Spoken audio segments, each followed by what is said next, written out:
going to be kind of that difference. Right now, you have the Hawks. They're at 3 attempts and haven't made any. And now the Sharks come on with a free throw and go 2 for 2 on that. Yeah, I was going to say, until they start clawing their way back offensively, you're right, that's going to have a big deal. That's going to have a big impact, those three-pointers and free throws. It might be the only way they'd be able to get back in this game is the free throws and three-pointers from Hillsboro. Just tapped out of bounds there by number 5. And for those of you who are just joining us, welcome and good evening to another Hawk Sports TV production. I'm Brandon Scott, joined by my partner, Mr. Ben Tilley, as we are bringing you a doubleheader of action. For those of you who have been watching, but you haven't heard us, rest assured we've been here the whole time calling everything for you guys, making sure it's going to have a little bit of a technical difficulty there. And if you're hearing our voice now, thank you for tuning in tonight. Thank you for sticking with us. Thank you for sticking with us. You guys, we have had a great game here so far. We have. The score is at 34-26, coming off of a timeout.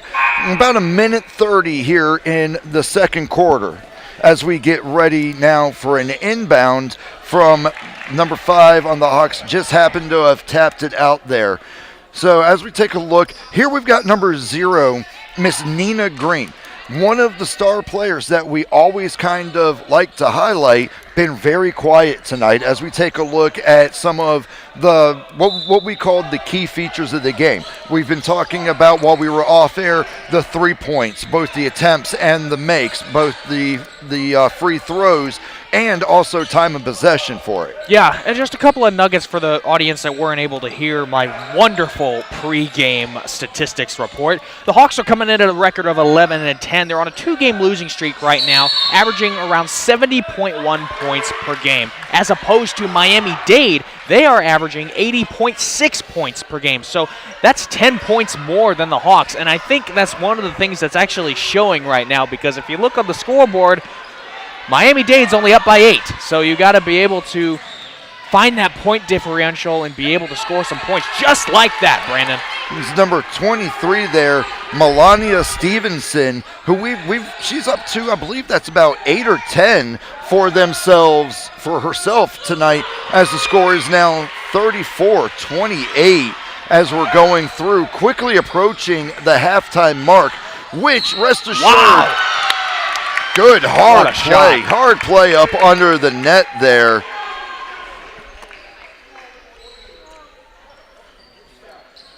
Great play, Brandon. Now getting ready, number 11 is moving for her first attempt here tonight at a free throw, lining up, bringing it in now. Talked a little bit about the Hawks, Brandon. We'll go a couple of nuggets for Miami-Dade. Their overall record is 13-8. They lost their previous game against Daytona State College, which, by the way, whenever we get to hear Madeline Rosa for the first time, she will tell us how great Daytona State College is. And again, they average 80.6 points per game, about 10 points more per game than the Hillsboro Hawks. And we just saw a free throw right there from Hillsboro College. Brandon, they are converting about maybe a little bit more than 3/4, or a little bit less than 3/4 of their free throws at 70.9%, which is a pretty good number considering, the amount of points that go into a free throw, which is 1. But, you just kind of look at how they're doing offensively as we come up to halftime. Oh! And right there, right at the buzzer, indicating that we are just there, starting the halftime of the first game of our doubleheader here at the Dale Mabry campus. Now, Ben, one of the things that we talked about in the muted pre-show that people weren't able to hear with us was we talked about that we wanted to see what the feeling out process was going to look like. How is conditioning going to play into this, and where is the mindset of the players here tonight? Well, we talked a little bit about the statistics going into this game, especially for the Hillsboro Hawks. Their on a 2-game losing streak right now, and one of them, of course, to Daytona State College. So they're trying to get back into this game as they are down by 12 at 43-31. So obviously there's a lot of motivation there trying to get back in this game. But you nailed it right there. What we've seen so far in this particular game is the conditioning out on the court and how head coach Chris Springs is reacting to the overall flow of the game. Offensively, they're really struggling right now. They're not scoring enough points to try and keep up with Miami-Dade. Defensively, I actually think they're doing a pretty good job trying to contain, the tough Sharks and in the defensive schemes in man or zone. That's another thing. We've been seeing kind of a mix tonight of man and zone by the Miami-Dade, Sharks, and again, we can't stress this enough. Points are at a premium in this sport. You've got to be able to be on the offensive side of the ball and play on the offensive side of the ball really well in order to score those points and especially keep up with tough Miami-Dade Sharks. One of the things that I mentioned a little bit, especially in that first quarter as we were talking, I said that the Hillsboro Hawks, they looked unsure of themselves. They looked nervous. They were unsettled. They were making bad passes, tip passes, steals played a big part in that. And also when you mentioned the defense and trying to throw out the different schemes, are we going to be in zone? Are we going to be working man-to-man? We mentioned earlier that that's all well and good. Block the zone, keep it locked up under the net and force them to drive.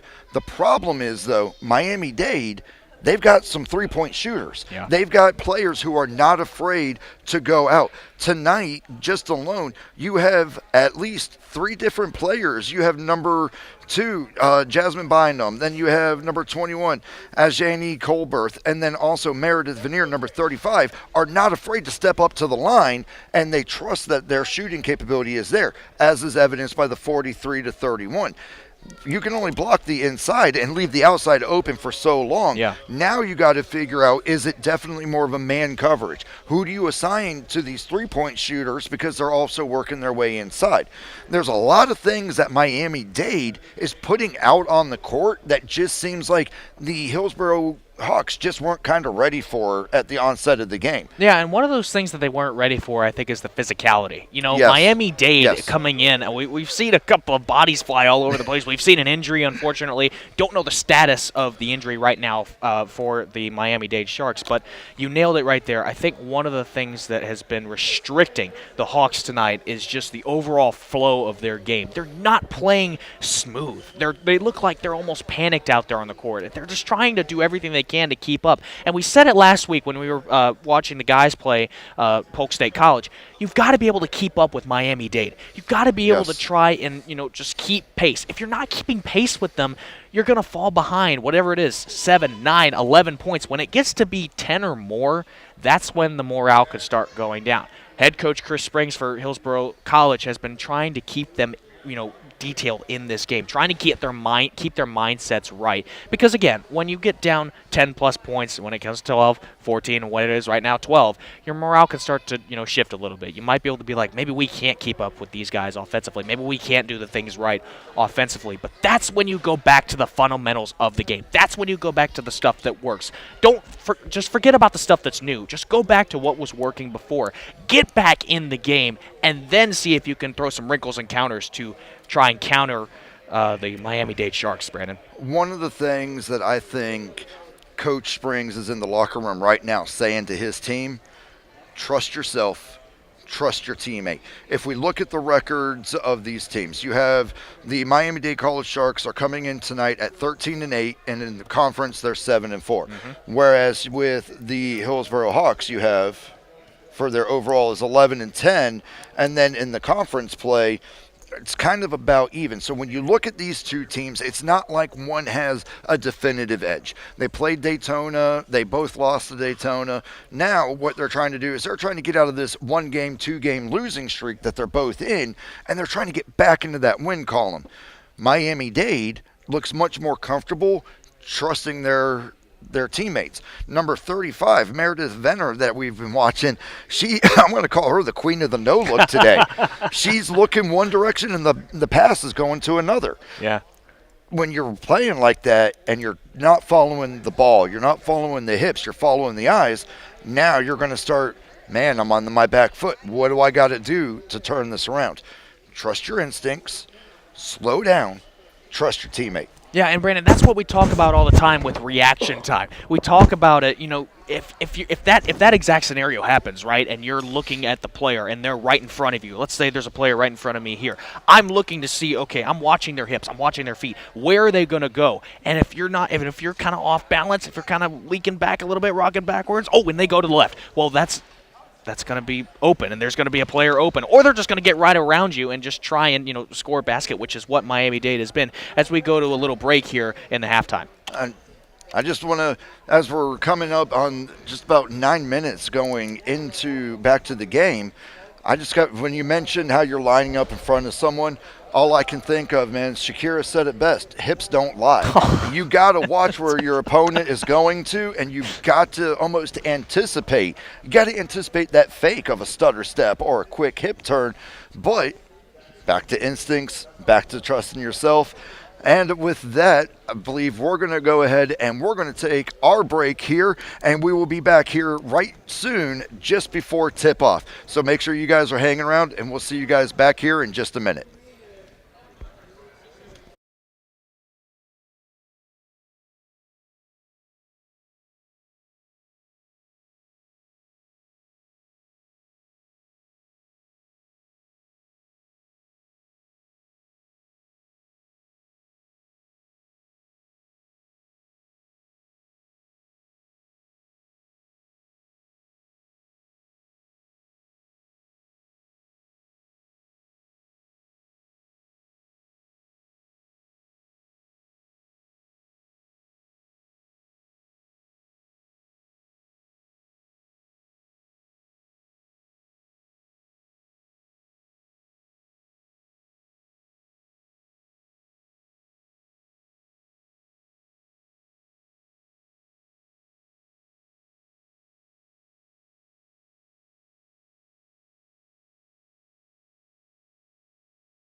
And welcome back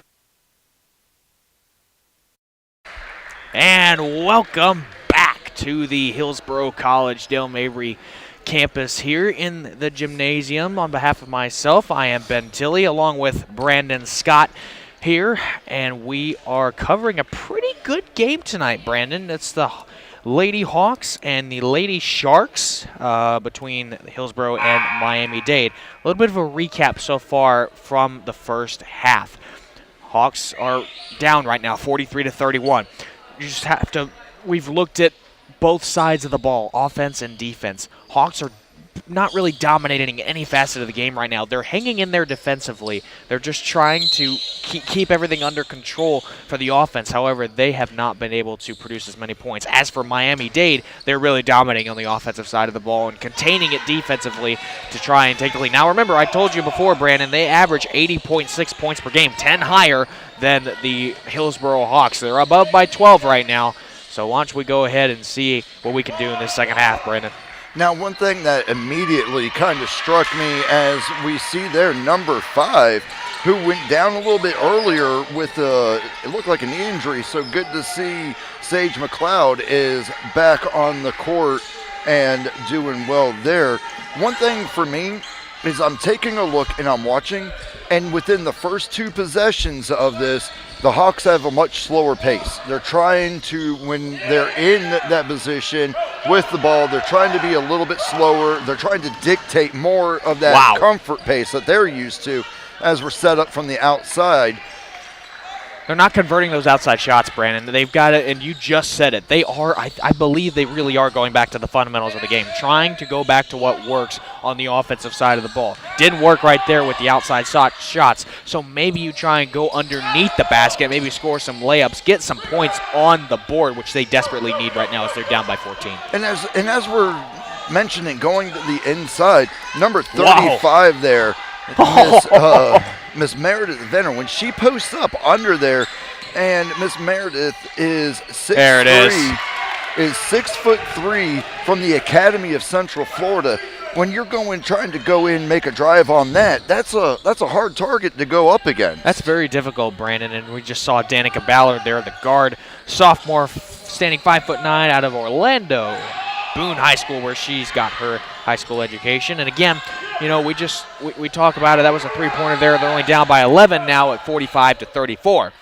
At some point, you've got to be able to try and press the issue defensively. You've got to be able to try and throw some wrinkles and counters on the defensive side of the ball. Notice how I'm saying defense is because they're trying to force the issue and just try and get the ball away.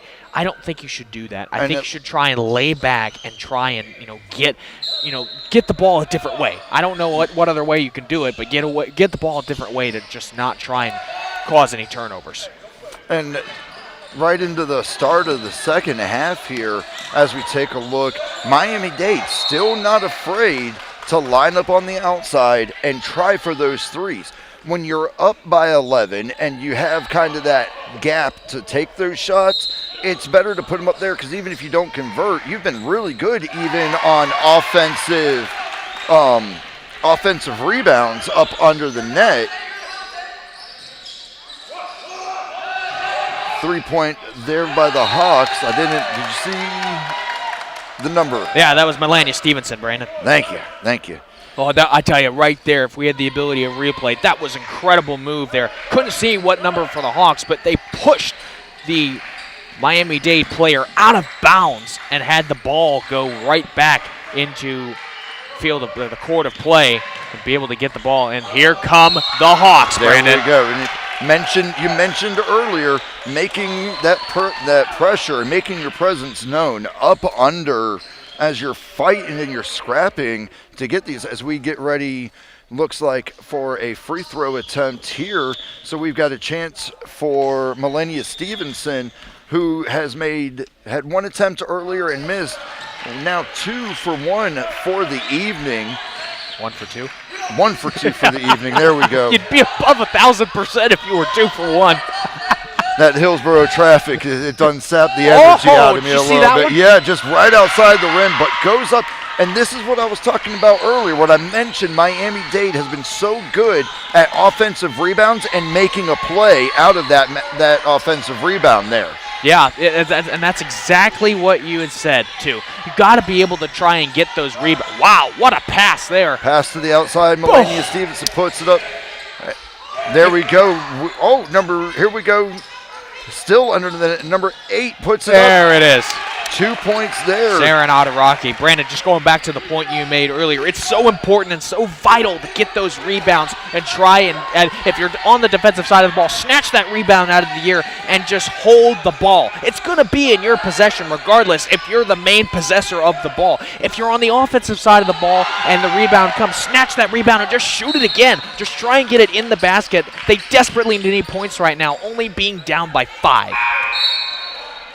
And one thing that I'm just gonna bring it up is the physicality of the Hawks right now.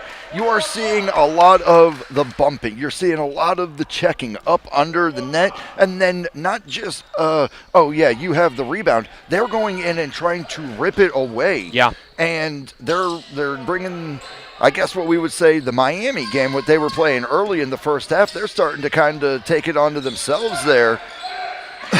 Good rebound there by number 1, Rihanna Callahan there from Miami-Dade. Now number 2, as she begins to make a hard drive in and puts it up. Look at that right there. She made her own offensive rebound, and I counted at least 2 other Hawks that were under the net right there. That really, they just reached.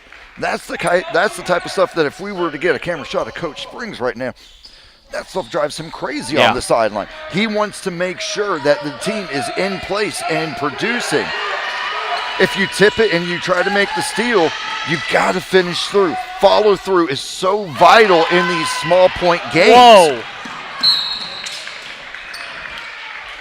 A little bit of a pass there. So, right there. So there that's you a go. great reaction. Oh, our director tonight, Tim. That's an amazing cut right there. Chris Springs' reaction to that play. But that's exactly what we were talking about. That when Coach Springs starts to get that animation, and he is so passionate about not just being productive, being efficient, being effective. If you're not reaching those, that's what's going to get under him the most, and that's what's going to get you brought over down to the bench and someone taking your spot on the court for a little while. Yeah, someone is definitely going to say something to you, and if it's not head coach Chris Springs, I don't know who it is on the bench, but I'm telling you, Brandon, the Hawks are showing some fight now. They're starting to figure things out on the offensive side of the ball, and just like Good that, pass up underneath. that is what we need to see. We've got Peyton Flournoy in with 2 points there. Now, 3-point game, 44 Hawks, 47, and we're going to line up. Looks like a free throw attempt, a little bit of some fouling up under the goalpost there. Now, one thing I'm going to bring up as we're lining up for this shot here, and up and in. Down by 2. So we have 2 attempts, 2 made for number 11 tonight. So as we're talking about those difference makers, you take a look at the board. Miami-Dade has 4 fouls already with just going 6 minutes in, whereas the Hawks have 1 foul, 3-point hard on the outside on behalf of the Sharks there. Wow. Here we go, Brent. No, up short. That was right there. That's a crucial play. I'm not sure how they were able to shoot that ball. It looked like they were behind the basket laterally. Wow, that's a nice play there by Danica Ballard. Nice deflected pass as they were trying to make their way up under the basket. And we got a quick timeout, so we're going to go ahead and get ready to send it over to Miss Madeline Rosa as we get her sideline report with what she's seeing down there. Take it away, Miss Maddie.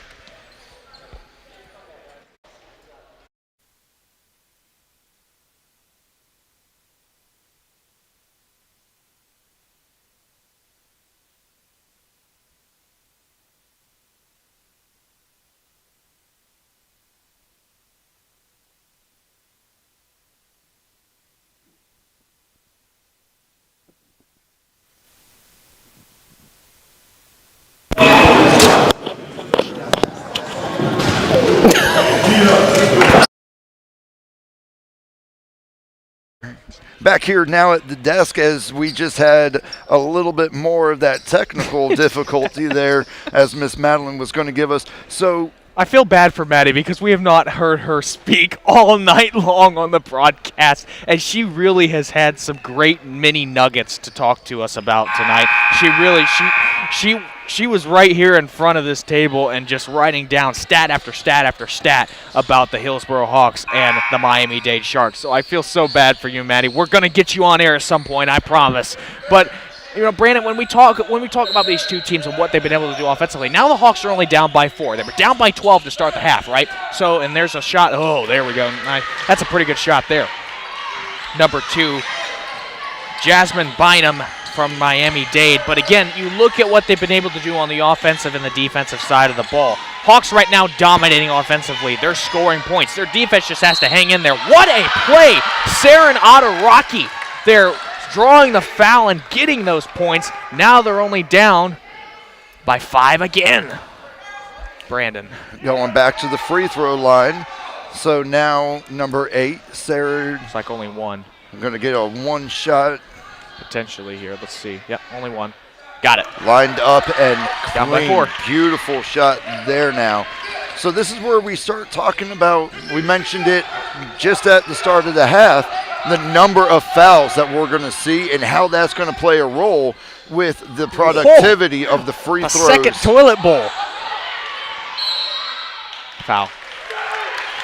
Well, again, look at Miami-Dade, who was running up under that net there.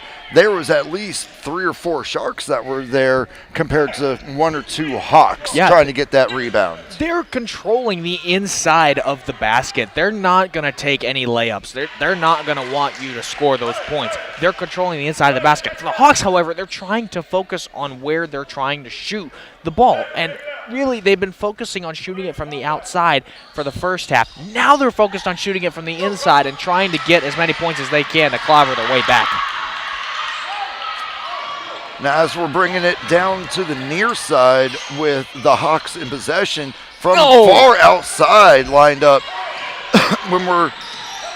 I got to say, I would like to see the Hawks drive for their own rebounds just a little bit harder instead of immediately shifting into defensive mode after a missed attempt. And see, there's that hard pressure that we're trying to put up against. No. Hard run up in. It's just a great play, but a foul called there, and Chris Springs wanting to know what was the call there. That would just look like a great defensive play, and it's going to end up warning 2 free throws for the Miami-Dade Sharks. As we line up there, Miss Jasmine Bynum, number 2, with her first attempts here this evening as we're at the free throw line. Now, this is something that when we start taking a look at it and we're trying to dictate the pace, we saw this before where I believe it was when we called, what was our last doubleheader that we called? The last doubleheader we had was, I believe, Santa Fe. Santa Fe, when we started seeing that Santa Fe was not afraid to draw the foul. You can go ahead and put me on the ground because the way my team is shooting tonight, I'm going to get at least 1 or 2 off of it. So the more you foul me, the more it's just going to kind of keep building that lead. And it seems like Miami-Dade is not afraid of the physicality that the Hawks are bringing right now.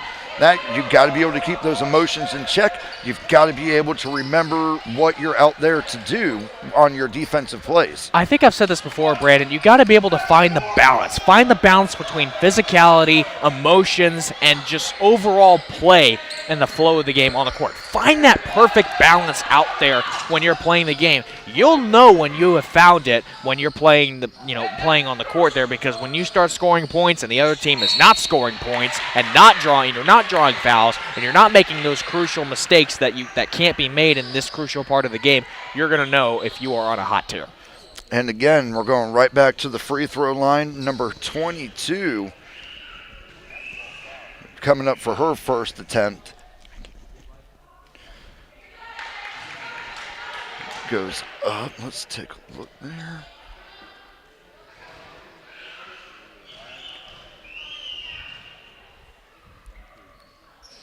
Oh, I missed it. Just bounces back out. But again, offensive Taking the rebound Yeah. right there, and tries On a to bring foul. it back in. Bounces off of the foot of number 11 there, Peyton Flournoy, as they get ready to bring the ball in again. And that was a pretty heads-up play. You know you're going out of bounds. You know that if it happens to go that way, you're going to turn it over. Quick little tap of the ball and right back in on your own. Yep, and that's exactly what happens too. And you try to control it as much as you can, but you can't control when the ball goes out of bounds, especially if it's not warranted. The great three-pointer there. Miss Jasmine Miami-Dade. Bynum has been lethal from the outside tonight, as you are now looking at a 57-48 lead. So where we started in the That's a start, foul. Oh! Here, this is where we start getting into that deep water, and if you're going to play pressure, there's going to be some tempers that flare. This is where you've talked about having to maintain to make sure, keep the emotions in check, keep everything there, because once you start doing those little types of things, it could come back to haunt you in big ways that you don't expect. Boy, I tell you, number one there, Rihanna Callahan, that was not a very smart move on her part, knocking the ball out of Saren Adaraki's hands out of just frustration there. They got into a little bit of a shoving match after that ball was blown dead. And now Melania Stevenson is going to get the free. Nope, it's going to be Saren Adaraki getting the free throw. And it looks like the officials were just having a word over here at the desk, just getting everything kind of hashed out, as number 8, Saren Adaraki, moves back to the line now for her second time this evening. She is 1 from 1 on the night. Make that 2 for 2 now. Yep. See if she can remain perfect on the night. Yes, she can. 3 for 3. And now when we take a look, we mentioned the physicality of the game. Got another one, Brandon. Okay. Mentioned the How physicality. many do they get? I would have to check because I'm not sure how No. much it would be with that type of foul. If They get another one. This is the most free throws I've ever seen in a game for one individual time. that must have been 4 for 4. huge. And just like that, they're only down by 5. And they get the ball, right? Yes. So as we look at this, Ben, my Nostradamus feeling is tingling, saying I was right again. Free throws and three-pointers are the difference when it comes to the Lady Hawks playing. Once they start getting a rhythm, once they start getting into that zone, as we have number 2 with Ariana Vieira now on the board this half. Offensive rebound, takes it down under the net. Again, here's number 35, Meredith Venner, as she comes up with 2 points in the half, bringing the game to 59-54. I tell you, the physicality in this second half is next level. Both teams want this win so badly. Again, they're both kind of on mini losing streaks. The Hawks on a 2-game losing streak. Miami-Dade losing their previous game against Daytona State College, which if we ever get the microphone to Madeline Rosa, she will tell us how good Daytona State College is. But again, Brandon, we just saw it now. The Hawks down 60-54. See if they can get a little bit more pressure here in this offensive zone, just like that. Melanie Stevenson playing so well tonight, Brandon. Now, we talk about this a lot, especially when the Hawks have kind of a little bit of, call it a crisis of confidence, if you will, in this 56-60 game. If we want to talk about difference makers, let's talk about number 23. Number 23, Melania Stevenson, is one of those players that not only gets out there on the court as a player and a playmaker, you're talking about someone that is motivating the team on the bench. They're making sure to get their teammates' attention, and then they're leading by example. You want to see cool, calm, collected? You want to see to the inside? I'm going to be the one that drives it and puts the points up for you. Miami-Dade now moving to the far side. Chris Springs not happy there with a call from our side referee tonight. His name is Tom. No, I'm kidding. I don't know what his name is. You're getting ready to bring the ball back in now. Number 10 begins the march down in their newest possession. Now take a look at the way that the defense is lined up for Miami-Dade inside of this zone. If you take a look, you've got number 8, Sarah Nadaraki is moving around under, trying to get to the far side, but they have cut off everything in almost an archway, so that as soon as you make that drive coming in, it's almost like a net. They stay wide, and when you make that push, they all sink in together. Because right now, we can be honest, the Hawks haven't really been efficient from the outside, so if you can force that block inside, it'll get a better chance there. 3 seconds. Got to shoot the ball here. Got to shoot it. Oh! Goes up and just bounces off. And as we finish out the third quarter, we're going to go ahead and now send it to our sideline correspondent, Miss Madeline Rosen. Take it away, Maddie. And there you have it, folks. Right now, the Miami-Dade Sharks are at 62, and the Lady Hawks are at 58. What a game. We've seen a lot of 3- and 2-pointers out there. I mean, it's been an intense game. We're just hoping that the Lady Hawks tighten up and don't do any more pockets for these Sharks to trickle in through. So let's continue to watch the game. And back to my commentators. Thank you. Thank you, Matt. Thank you, Maddie, for that off of the sideline there. I want to just dive in a little bit off of something that she just said as the benches are having their meeting prior to the start of the fourth and final quarter. She mentioned pockets, leaving lanes open, being able to close those. We talked about it a little bit when we saw the Miami-Dade defense start in the deeper zone and then shrink in coming off of a drive by the Hawks. The Hawks themselves, when they're doing their defense, they're playing much more loose and not tightening, and that's providing those lanes and those alleys. As we see now, number 0, Miss Nina Green, moving out to the court to get ready to kick us off for this final quarter. Right now, if you're Miami-Dade, what are you thinking and doing there, Ben? Well, to be honest, Brandon, I really think that Miami-Dade has got to be able to try and contain the Hawks, because the Hawks are really in a good state of mind with their offense, especially with Melania Stevenson, who's playing lights out tonight, along with Sarah Nadaraki. And, you just kind of have to be able to contain the Hawks, because plays like that one right there is what's going to hurt the Miami-Dade Sharks if they're not going to be able to win this game. And the Hawks are only down by 2, Brandon. And as we're taking a look, we've mentioned throughout the entire game how much we wanted to see more physicality, and then we also mentioned how we wanted to see more of the offensive rebounds. We wanted to see the Hawks up under the net, spoke it into existence in a way, because that's what's now happening in there. Yeah, you got to be able to get those rebounds. It's one of the most crucial parts of the game of basketball. If you don't get those rebounds, you're going to be giving up points. It's as simple as that. It doesn't matter if they're 10% off of rebounds, which, let me take a look here, because I do believe we can find some rebound stats, Brandon. But, just going into what, just how crucial those rebounds are.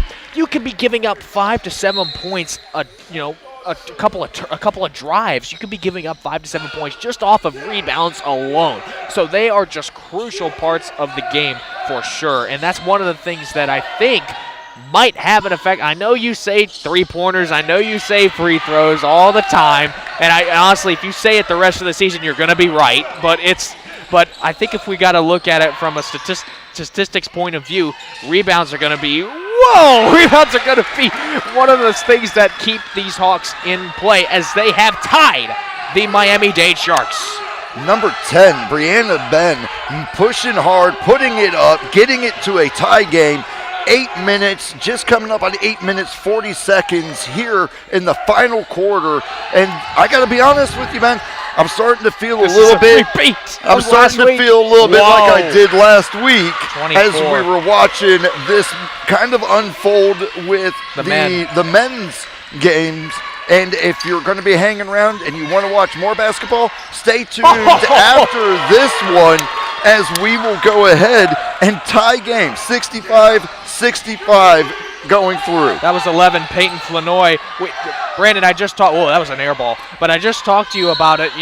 About the offensive and defensive rebounds per game. The Hawks average 10.2 offensive rebounds per game as opposed to their 21.5 defensive rebounds per game. So they get more rebounds on the defensive side of the ball than they do on the offensive side of the ball, which is very interesting because that's part of why they're not scoring many points, is they're not getting that many offensive rebounds. But the fact that they get the defensive rebounds stops the other team from getting points. So it kind of cancels each other out, but long story short, you got to have more offensive rebounds than you do defensive rebounds if you want to score points.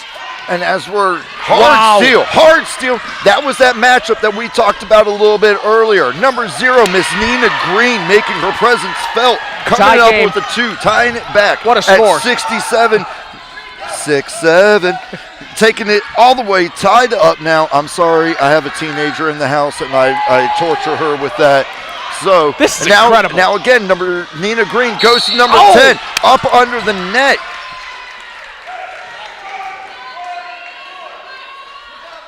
Well, that was Brianna Ben underneath the basket. I mean, they called a foul, but boy, if she had made that, that would have been a tone setter. Now this is going to be Miss Brianna's first time to the free throw line tonight.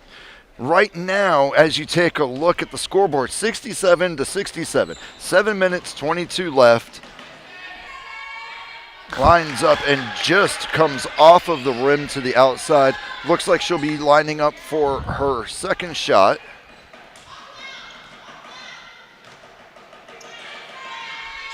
Oh, you got to make those, Brandon. We'll see what happens because they come down with the offensive rebound still on this side of the court. Hawks are beginning to work kind of a quick pass, and you can see that as they're moving the ball around and working to the inside. Look at the hard pressure there by number 2 on 23 to the inside. Yeah, they're trying to get the ball to her because she's been the playmaker tonight. Oh! Shot clock was expiring there, but they get the ball right back. Whoa! Here we go. Hard passes around again. Drive to the inside. Number 23 keeps it in play. Still keep the possession. Here we go. Oh my gosh! Look at how we're passing in this. Goes up, just bounces off. But again, offensive rebound as we're driving up under the net here. You're eating time off of the clock. You're putting all of that. And as hard as you're pushing on the offensive rebound, you're making the defense play that much harder there. Brandon, this is a couple of unbelievable minutes of basketball that we have been seeing so far. Just to recap the last 2 minutes and like 15 seconds, the Miami-Dade Sharks go down. They get a couple of baskets. Then the Hawks go down, and looking like another foul there potentially by Melania Stevenson on the offensive side of the ball there. But I mean, the Hawks go down. They score a couple of baskets. Then the two teams get into a tussle when it was 67-all, and now the Sharks lead 69-67. Let's see. We got a little bit of a time. Madeline, we need a breather. Can you get us another little sideline report? Take it away, Maddie.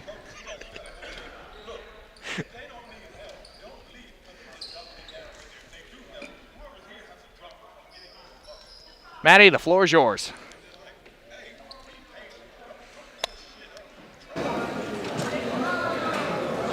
Thank you, guys. So 69-67 with the Sharks are up.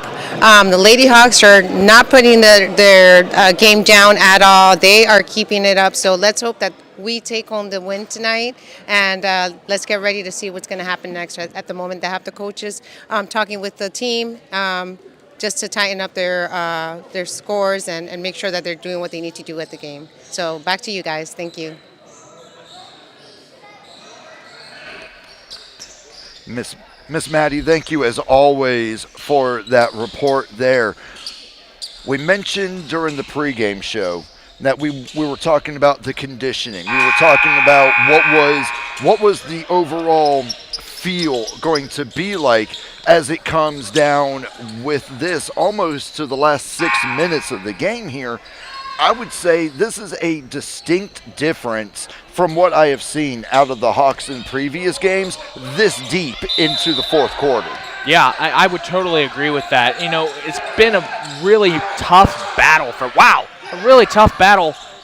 the Hawks just to try and keep pace with the Miami-Dade Sharks, but they have done an incredible job tonight just making sure that trying to limit the turnovers, trying to limit the mistakes, and just focus more on the defense. Wow, what a shot there Set from up number on 14, the outside. Constanza Aravena, out of, it looks like she's out of Chile, the Academy of Central Florida. Oh no.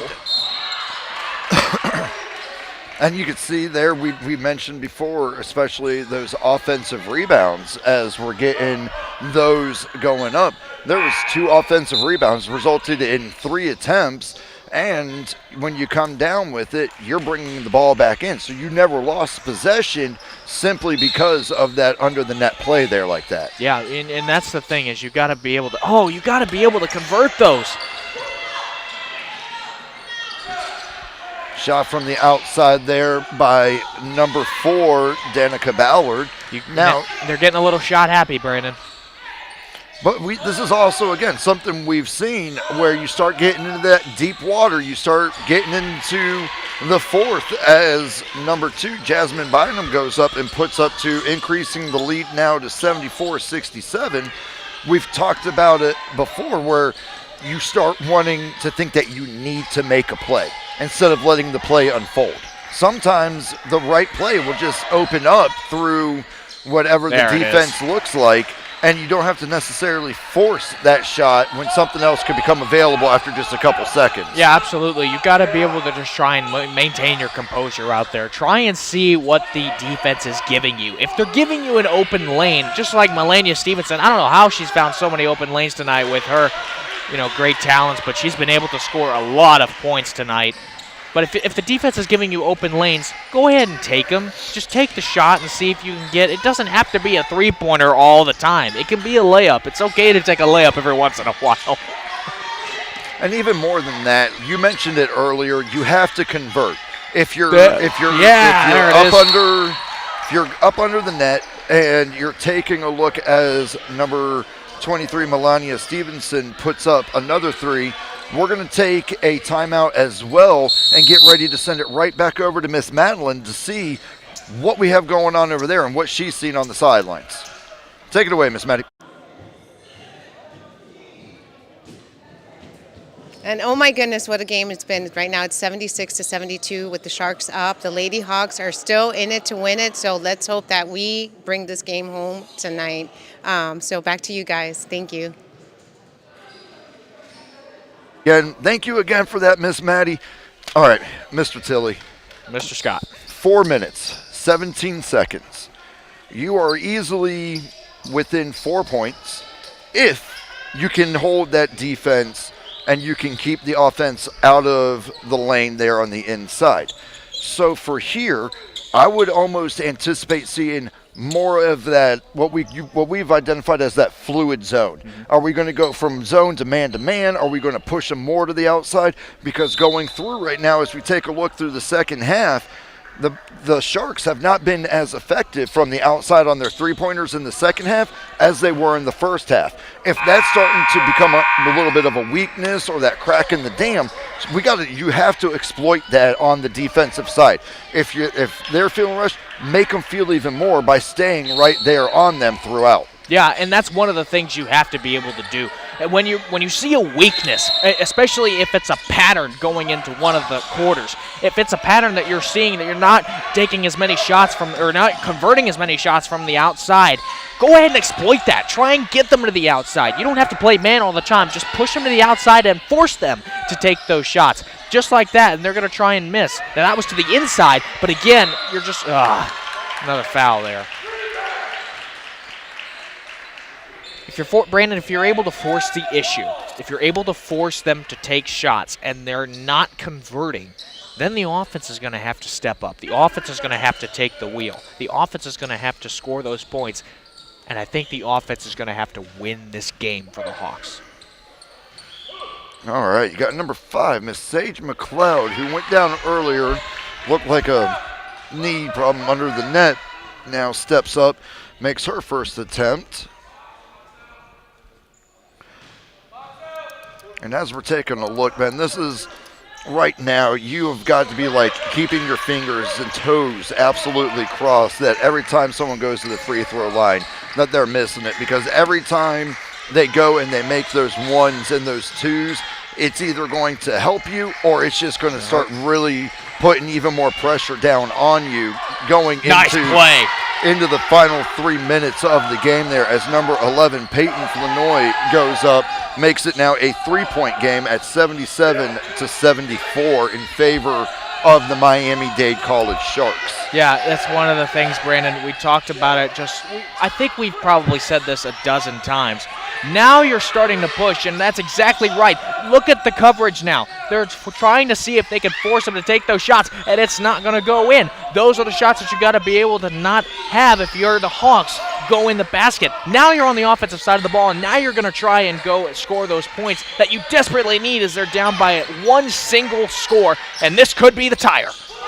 Number 23, Melania Stevenson, up at comes in for another huge three-pointer. And I'll tell you what, Brandon, if the Hawks end up winning this game, it's going to be because of Melania Stevenson. She is playing unbelievable tonight, just taking as many shots as she can and just executing the right plays at the right time, making those shots.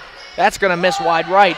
But here we go. I got to be honest with you, Mr. Tilley. I'm having a hard time just staying in my seat right now, because this is getting into that point where I want to stand up because so much is going on that it's just taking off from here. Okay, now look, you've got Stevenson there, okay? And now you've got Adaraki backing up. But Stevenson's going to go inside and draw a foul, and now you're going to get a free throw, and the Miami-Dade player, number 5, Sage McLeod, she's had a really rough night with fouls, but she's not too happy with that call.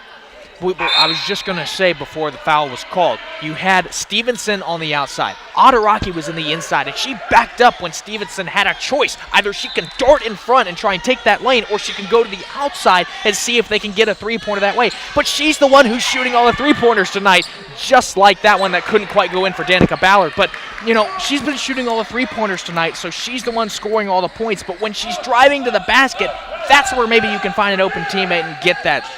There's that matchup we talked about earlier. Number 0, Nina Green. Number 2 lined up. Hard shot. 3-point drops from the outside there. Just under 2 minutes left, Brandon. Just under 2 minutes. Another 3 from Miss Jasmine Bynum.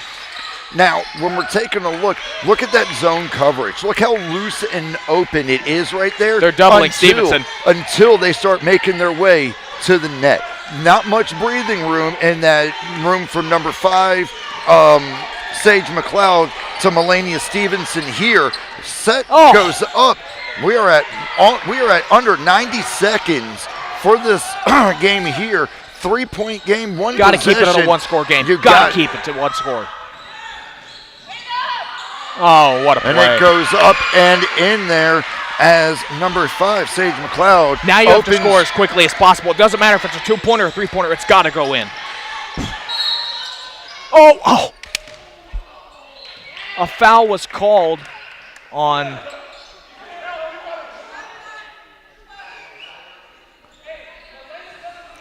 Looked like there was a pushing, and Coach Springs obviously not happy with being this deep in the game and drawing fouls like that as we get ready for a timeout to be called.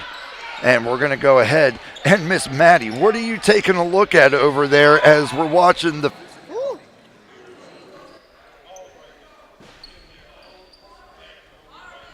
Take it away, Miss Maddie.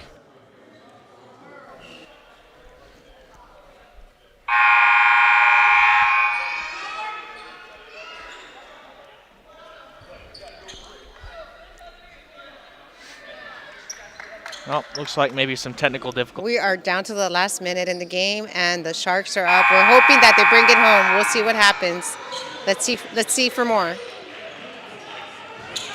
Back here at the broadcast desk of the Dale Mabry campus, and if you guys are just tuning in, it's been a fantastic game. 77 for your Hawks, 82 for the visiting Miami-Dade College Sharks.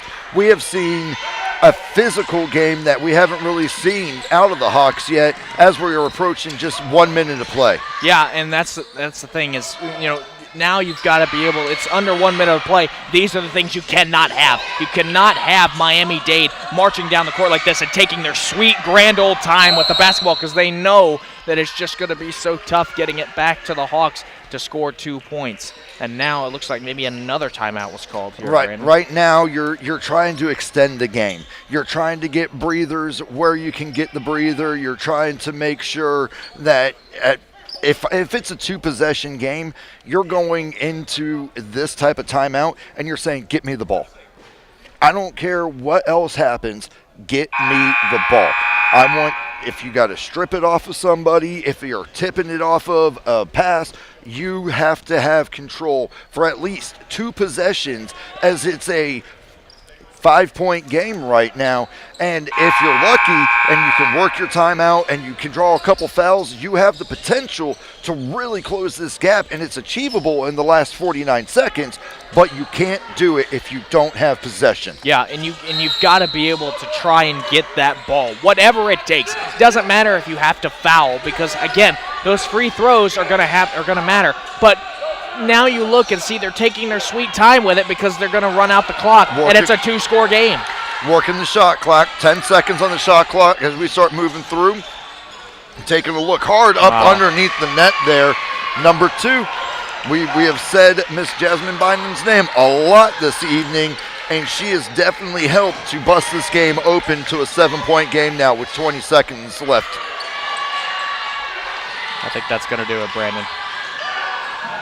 Hard sprint there, Miss Nina trying to keep that coverage there, keeping them to the outside. 10 seconds on the clock.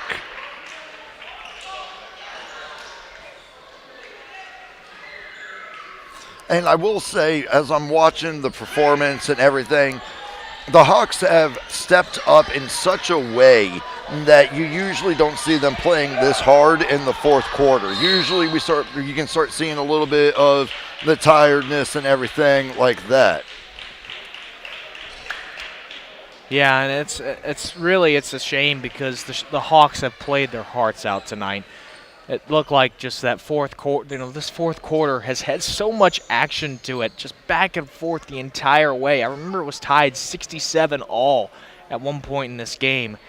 Since then, Miami-Dade has been able to pull away, and it looks like, Brandon, they're going to get the victory here, end their losing streak of 1, potentially improve to 14-8. But it looks like Chris Springs may have called a timeout to try and maybe get one more offensive possession in this game. And, this was a definite hard-fought victory for the visiting Miami-Dade College Sharks. When we talked earlier, we mentioned in the pregame conditioning. We mentioned trusting your team, trusting yourself, and just helping to make things unfold. It just seemed that Miami-Dade tonight came in a little bit more confident from the beginning.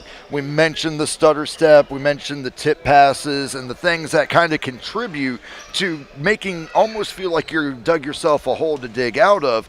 The Hawks did a spectacular job tonight. They upped the physicality. They were meeting them under the net with 8 seconds left in the game here. I think that if you're Coach Springs, yes, of course, you're going to be disappointed with a loss, but you've got to be proud of the resiliency that these young ladies showed on the court to keep it within this. Absolutely, and they have played their hearts out tonight. I mean, Melania Stevenson, what a player she is. I mean, it's just unbelievable the things that she can do on the court. And they're trying to get the ball to her right now just to see if she can get another one, and that's Coach Springs is looking for a call there. Doesn't look like he's going to get it as time now winds down. And that is going to be it here at the Dale Mabry campus. And, of course, this is, game number 1 of the doubleheader this evening. That we're going to go ahead and we will be broadcasting, and I believe tip-off is at the 7 o'clock mark for that game. So we want to encourage everybody that if you're here on YouTube and listening and tuning in, make sure to stay tuned in as we get ready to welcome the Hillsboro Hawks men's team onto the field. Well, let's take just a little bit, maybe a couple minutes, and talk about what we saw from the Lady Hawks today, and also conversely what we saw from the Miami-Dade College Sharks tonight. Yeah, this was a really good game. Really tightly contested game all throughout. Miami-Dade again started, getting winning the offensive battle early. It was clear. It was evident. They were up by, I think, 10-plus points in the first quarter. But then you start to see the Hawks try and salt their way into it a little bit, try and get themselves back into the game. Halftime was a little bit of a breather.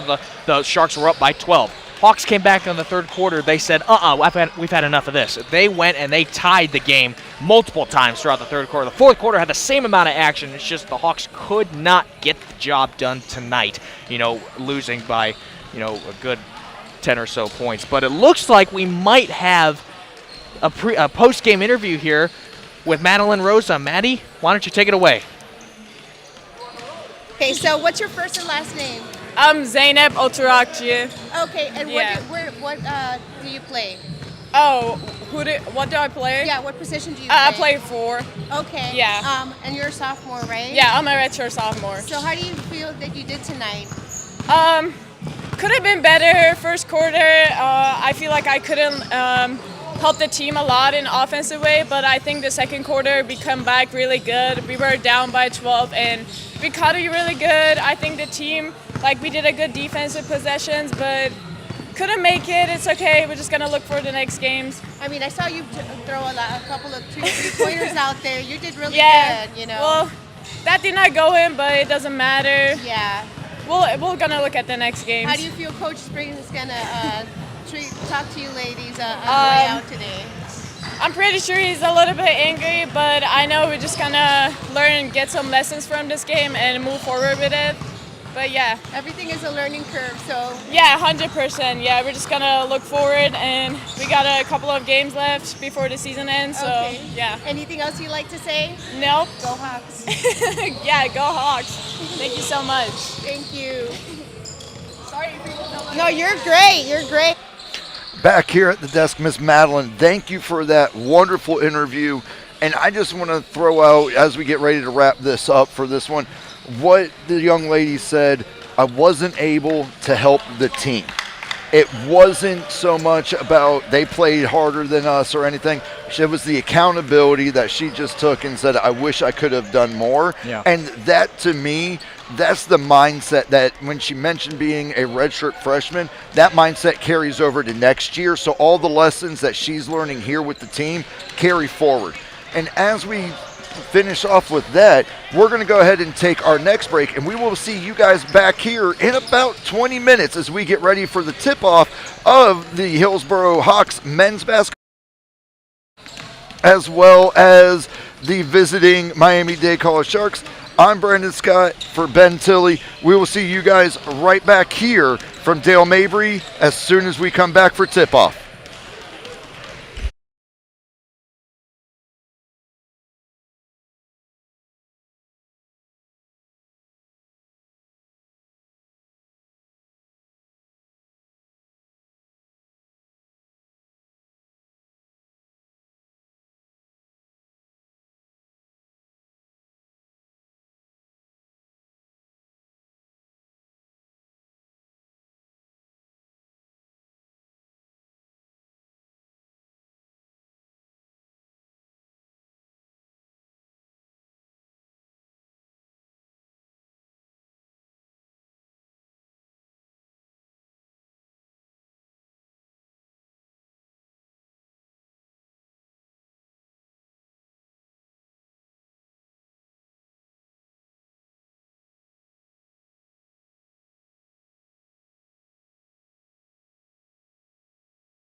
Good evening and welcome back to the Hillsborough College here at the Dale Mabry campus in Tampa, Florida.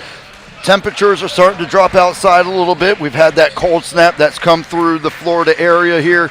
But I'll tell you what, as warm as it was today, after the Lady Hawks basketball game, that temperature's jumped up a little bit. The excitement's up because now we're on to game 2 of our doubleheader here tonight with the Hillsborough College Hawks taking on the visiting Miami-Dade Sharks in the men's division tonight. And I am Brandon Scott, joined as always, Mr. Ben Tilley, my co-host and partner. And with what we saw earlier, getting ready in this kind of pregame thing, what are we looking at tonight there, Ben? Well, I tell you what, from the previous game, I mean, what an awesome finish. You know, we had the Lady Hawks just came up a little bit short, so they ended up losing to Miami-Dade. Now, what we saw from the men's last time out, if you can remember, we had our last broadcast, it was just the men's game against the Polk State College Eagles, and my gosh, what a finish we had. We were standing up in the broadcast booth right here just watching the finish. It was an incredible rebound up top. They won the game by 4 or so points, and it was just an amazing environment. So I expect to see more of the same tonight. We talk about it all the time. Where are they going to be at on offense? Where are they going to be at on defense? You know, we've just been seeing kind of a mix of offense and defensive play by the Hawks this season, especially the guys. They really know what they're doing on the defensive side of the ball. They really can figure it out very quickly where they needed to be in the man or zone coverage. Offensively, they struggle a little bit out of the gates. They don't quite get it going. For points per game, they average 82.4, which is about what we've been seeing so far this year. And, you know, Brandon, we really need to get hot on the offensive side of the ball quickly because in order to score, I say it all the time, points are at a premium, especially in this game of basketball. We've got to be able to score some points early on to get ahead of these Miami-Dade Sharks. So we mentioned the game that we last called together, and what we're looking at who are we looking at as kind of what are you expecting from the playmakers? For me, I'm looking at number two, Chandler Davis. That's what I was going to say. As one of the key playmakers that we're going to see going through as we see the tip-off kicking off this latest game. And already we kind of see a hard charge, not necessarily as hard as we saw with the Lady Sharks, but more of that taking control of the clock early, forcing the play to happen. And as this is our second game that we've called this evening, I'd almost expect this, we talk about the feeling out process. They're going to kind of push the defense, probe in, see if there's any pockets, as Miss Madeline's called them earlier in today's broadcast, that open up and see if you can exploit it later. Kind of like right there, Chandler Davis, good hard pass to the inside. Looked like number 21, John Ziegler there. Oh, 24? 12. You had it backwards. That's all right. It's hard to see because we've got so many players and coaches, right in front of us, and we're getting into the action.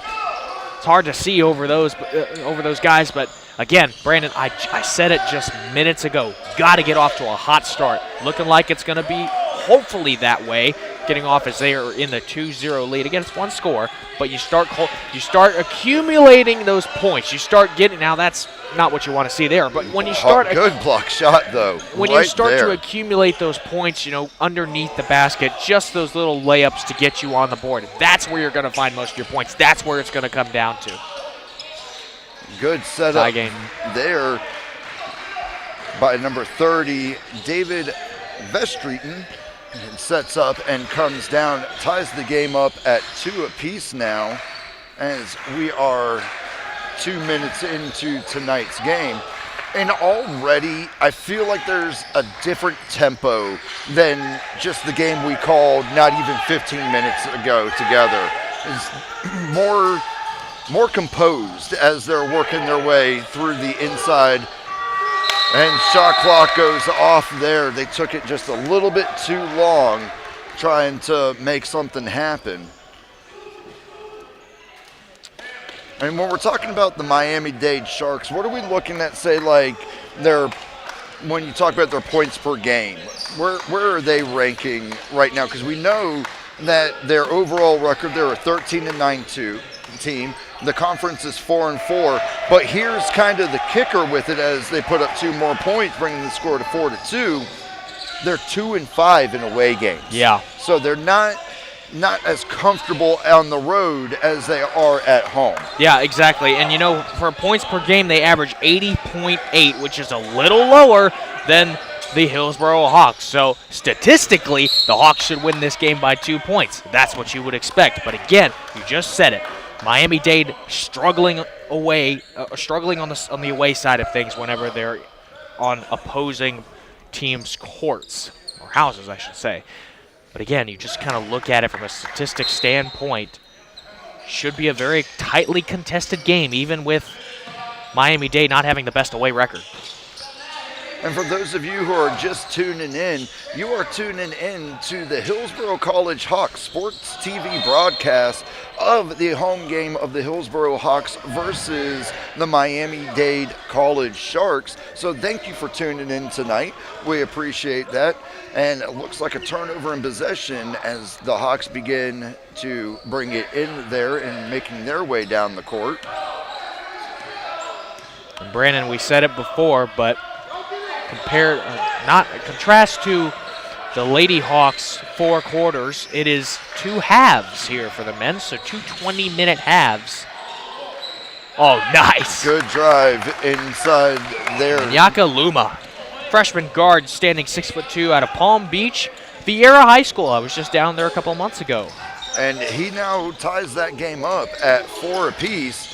And I gotta be honest with you, this is actually a little bit of a slower pace than I was really expecting seeing going into this game here tonight. Yeah, absolutely. I was expecting, definitely probably some more points on the board, but I've said it so many times, I can't say it enough. Points are at a premium. You're not going to be able to score points if you don't do the little things right. If you do the little things right, that's when you're going to start to really get high, and just like that right there. 3-point hard from the outside there with number 5, Ernesto Rodriguez putting 3 up and drawing that lead out now 7-4. Now let's see how the Hawks respond. That's what I'm most interested to see.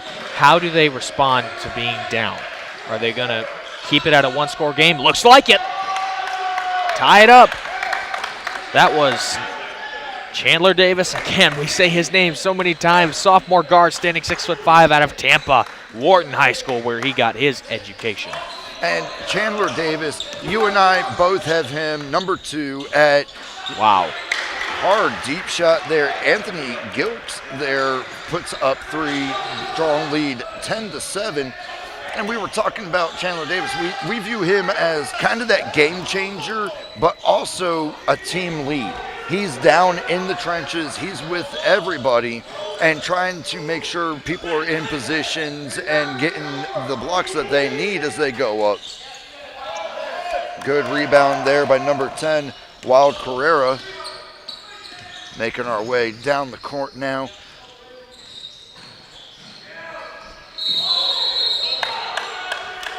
Hard drive and push goes to the outside, does number 2.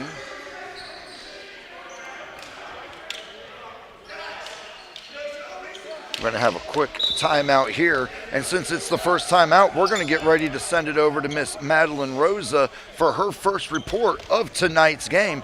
Go ahead and take it away, Miss Maddie.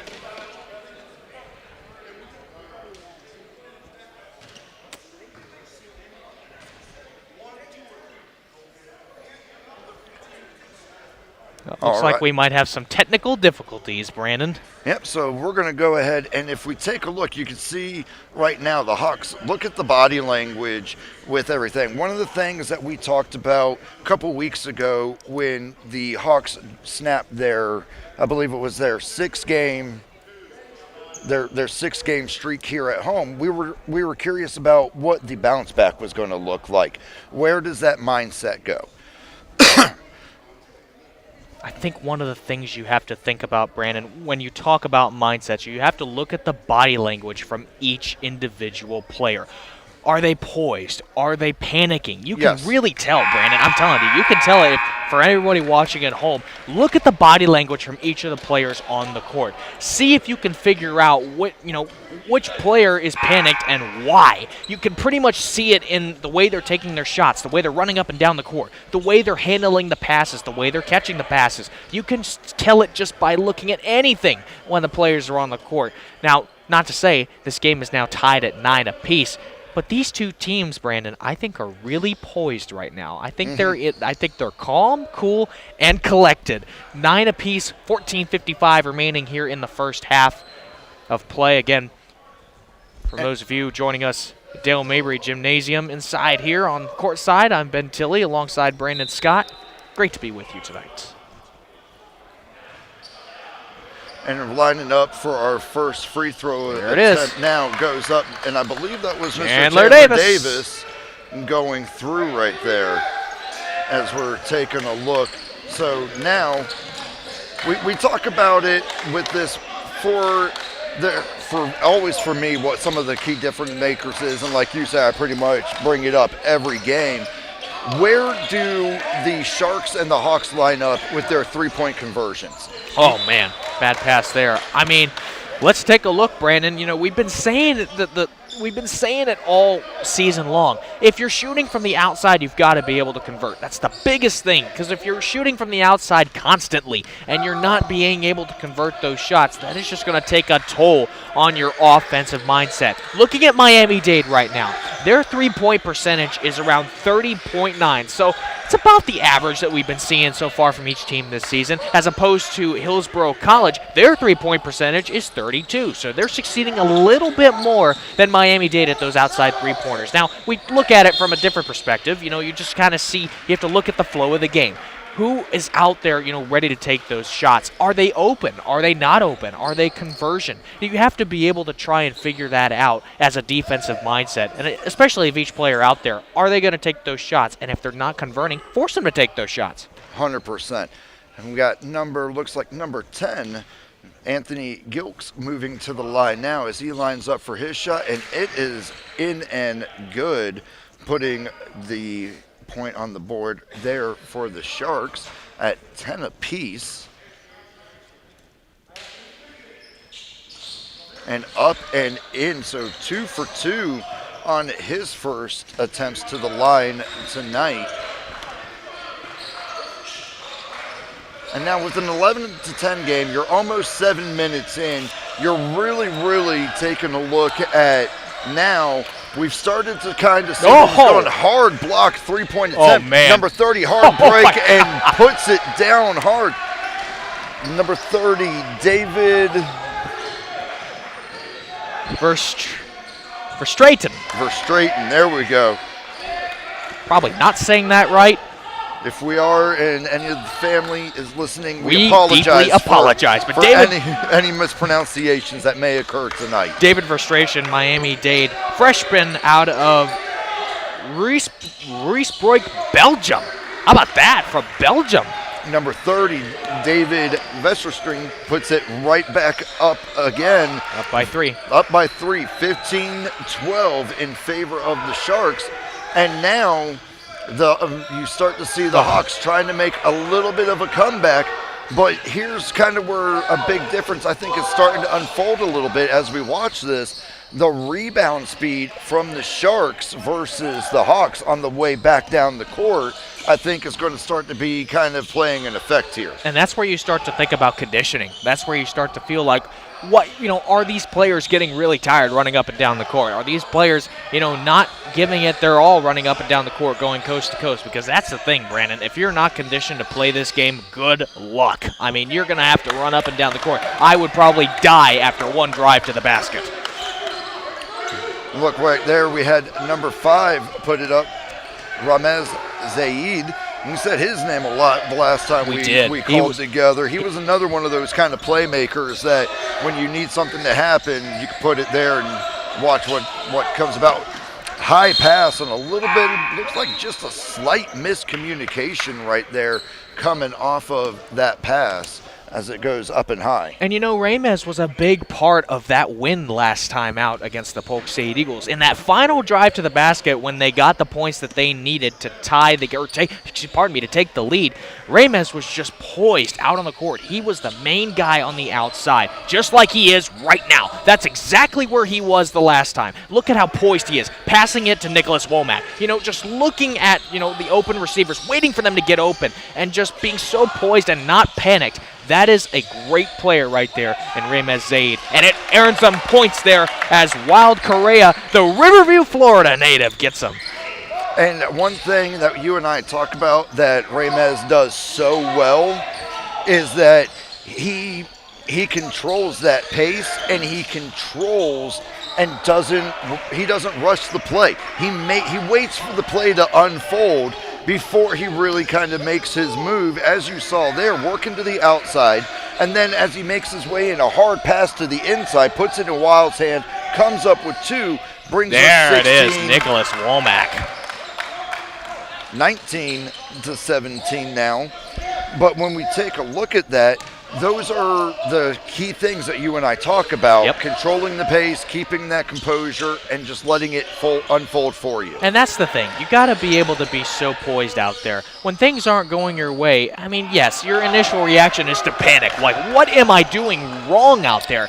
But in reality, you just need to try and go back to the fundamentals of the game. That's what we talk about all the time. Go back to what works. Don't try and, throw some wrinkles. Things aren't going your way. Don't try and there it is. Number 5 there, Ramez Zaid. We say him all the time. Ramez there, nice basket. But just going back to what I was saying, you got to be so poised to play this game. You can't get overheated. You can't just get so mad at every time things don't go your way, because if you do, again, that's just going to affect how many points you score. And it looks like Miami-Dade might be feeling it right about now. One thing that as I'm watching and we take this time out, we're going to go ahead and let's get ready, and it looks like Miss Madeline Rosa is going to be set for a sideline report as the teams gather up over here. So, Miss Maddie, take it away over there for a report. Borough College's men's basketball game, where the Hawks are in the lead by 4 points. They're 21 with the Sharks at 17. So let's see what they have to bring today. Back to you guys. I was like, I was not ready. I was trying to see their stats, like what if they lost the last game.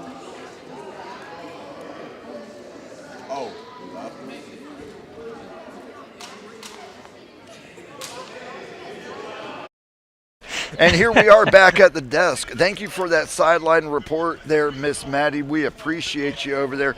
So if we take a look, over at what is our right, at the Miami-Dade line over there with that coach, board is in hand. He's trying to get these guys to lock in.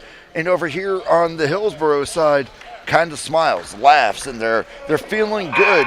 They came out, they tested the water, they started looking for where the cracks in the defense were, and they're starting to kind of exploit those a little bit, especially working the inside, working with number 5 and number 2 together, Chandler Davis and Ramez Zaid. Those are those kind of moments now where you're like, let's turn it up a little bit. Just by looking at both benches, Brandon, wow, how did he shoot that one? But he was up and away. He was behind the basket. But just looking at both benches, I think Miami-Dade is focused more about schematic play, and Hillsborough is focused more on fundamental play. As number 10 there, Wild Correa, once again, the last time I'm going to say it, the Riverview, Florida native out of Durant High School, getting that 2-pointer there. I tell you one thing, Brandon, it's just so impressive to watch all these guys out on the court do their jobs, because I tell you, Hillsborough is really locking it down defensively. One of the things when you mention it like that, knowing your assignment, and when everybody knows their individual assignments and they understand the role in which they're playing, then everything itself comes together a little bit better. And what you're seeing here is a little bit of, I don't want to say panic, but a little bit of a rush from Miami-Dade starting to build. And, anytime that you're in an environment where you're on the road, you're coming from Miami, that's a couple hours, and you're coming in trying to stretch and get loose. It's a lot different than coming out of a home locker room into here. And those environmental plays and everything have to take a little bit of a toll. And if you're not, sometimes you don't know what to expect until it's in your face. And Brandon, we say it for other sports, and it probably should apply to basketball even. Home field advantage, because I guess you could say home court advantage. But, I mean, just look at what the Hawks have been able to do so far, dominating now on the offensive side of the ball. We look at, here comes a free throw for Miami-Dade, Brandon. I'm going to pull up some stats here on the free throw percentage. They are averaging around 71.4% of their free throws made, so a respectable number. And you take a look as number 22 lines up, and his first attempt goes in and good with Mr. Anthony Breland. When you're working on these free throws, early in the game, you could take a look as now the lead is 23-18 in favor of the Hawks. We're already out fouling the visiting Sharks. Three fouls just in the first half right now to their one. When you have such a narrow game, you have to be very careful about drawing those fouls so early and how that could put you at kind of not a hole, but a disadvantage that you have to work harder to keep the distance from later on. And that's where we say the pressure comes in, right? That's the pressure that you've got to get something done. You've got to get a ball in the basket, and that's something that really both of these teams, and really any team that plays basketball, that's something they have to work on. Is just try and be poised out there, and most importantly, don't show it on the court that you are panicked. That is the worst thing that you can do, is to have the other team know that you're panicked and rushing each shot. Yes. Whoa! Hard drive there. Number 4, Nicholas Womack goes in for the offensive rebound. A lot of contact there up under the net. And this is kind of the game that I think we were more expecting coming in for the Hawks and Miami-Dade a little bit. Now you're starting to see a little bit more of that physicality starting to come through. They've tested each other. Oh, my gosh. Number 30, hard slam there. Putting 2 on the board. David Verstraeten. Now 23-21 as the Hawks still maintain a slight lead. Just coming up around 7 minutes to go in the first half, Brandon. There's Ramez again, just trying to be poised, waiting for he overshot wild there. But we've seen how they do that. And as we take another timeout, we could go ahead and, as we're taking a look, I'm kind of curious to see how the Hillsboro Hawks now react into this timeout. And, as we're taking a look at this camera shot and seeing a little bit of urgency there. You can see that they're trying to keep their breath. They're a little winded because they are playing extremely physical basketball out there. And down here in the stadium, it's just it's such a close game that everybody's not anxious, but they're definitely waiting to see how this unfolds, at least through the rest of the first half. And as we're sitting here during this timeout, Ben, what are some of your takeaways and your keys that you're seeing in the game this evening? Well, honestly, Brandon, it's offensive domination right now from both teams. I mean, look at the score, 23-21. I said it in the beginning of the game, very tightly contested is what we expected, and it's what's happening. Now, defensively, we've seen some points of drought. We've seen some points of, struggling to keep the ball in your hands. You're turning the ball over too much. We just saw with Miami-Dade. Now we're starting to see a little bit of a flip. We're starting to see Miami-Dade starting to get it defensively a little bit more. Offensively, just saw a slam dunk there by David Verstraeten. It's just something that you've got to watch with both of these offenses is who's playing better on which side of the ball. Are they focusing more on offense? Are they focusing more on defense? Or vice versa? Are they focusing more on defense than offense? It shows out there because you're going to be able to score some points, but not hold the opposition. But if you're holding the opposition and not scoring any points, kind of cancels each other out. You've got to do both of those things crucially well if you want to have a chance at winning a basketball game. I think for me, one of the key takeaways, and this is something that the Hawks did really well that last game that we called together against Santa Fe, was once they start feeling comfortable, you can see them they start having fun. And they're able to play the game that they want. And when they can play the game that they want, they're a very effective team with that, as it is now tied up as number 30. David Verstraeten Goes up and ties it now for the Sharks, visiting from Miami-Dade College. Ramez Zayed again looking so poised out there, now flipping it to Manyaka Luma, and the shot goes in. It's in. That's going to count. That's 2 points there, bringing him up. Let me see, where is he at now? I believe that's 6 on the evening. And he's one of those that we haven't talked about yet, but he's that kind of underlying. So I was going to say silent warrior. I was going to say very, very calm, cool, and collected. It's almost like he disappears when he's on the court. You don't really know where he's going to be at. Manyaka Luma, he's guard, freshman guard, standing 6'2" out of Palm Beach, Florida. Again, Vieira High School. I just went there a couple months ago, and he really is a great basketball player. And look at that, just getting the rebound off of his own free throw that he missed. See if he can make up for it. And he did. Great pass there to number 20, John Trulin. Trulin, sophomore guard, 6'3", out of Cambridge, Minnesota. Just an unbelievable play there by Manyaka Luma to get it to John Trulin. And the Hawks have the lead again, Brandon. So 28-23, it's a 2-possession. And as we're taking, looks like a foul there. Might have been some tugging on the jersey, trying to get around that pick that was there. When I'm taking a look at this, one of the things that stands out already is the way the Hawks, as compared to the Sharks, are passing the ball around and getting more attempts by different players. And right now you've had points that have been put up by 6 different Hawks tonight have put points up. In comparison, most of the points from the visiting Miami-Dade Sharks I've only seen or tracked 3 different players who have really put it up because they're driving so hard to the inside, as number 12, Leroy Najin, goes up and puts 2 up now, 28-25. I think that's definitely something that's worth mentioning, is that both of these offenses are trying to score points.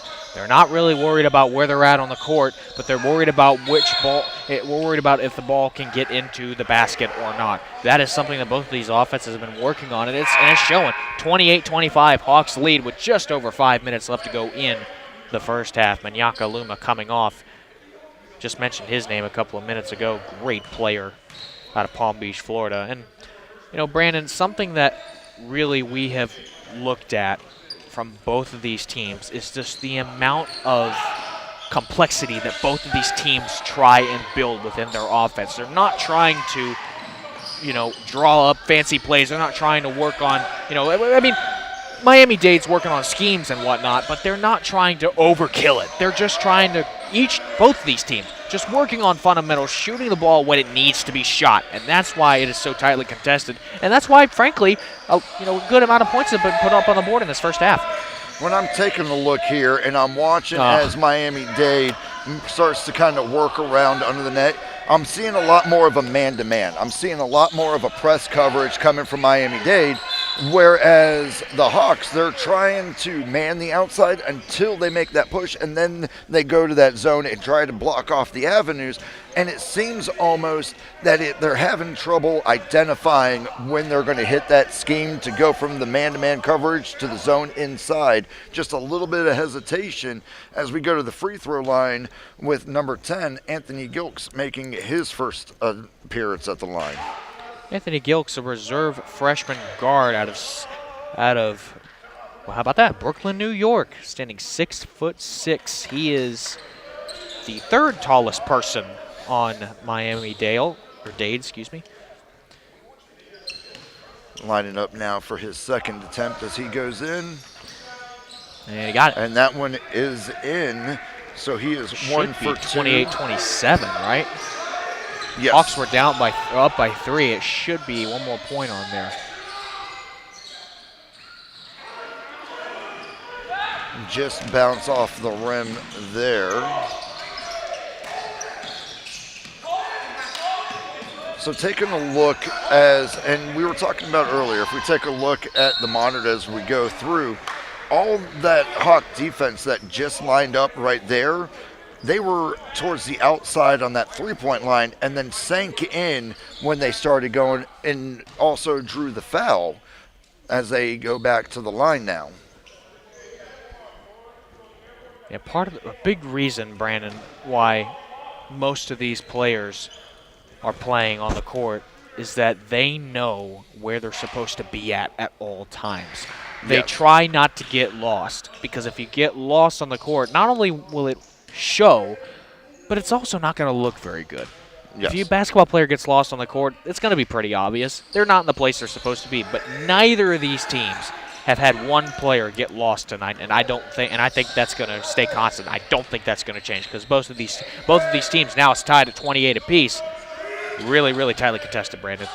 Highly contested game, and take a look at how Miami-Dade now is working this outside, pushing you inside right into two defenders that were right there, number 12 and number 21 there underneath the basket, ready in case there was a little communication there.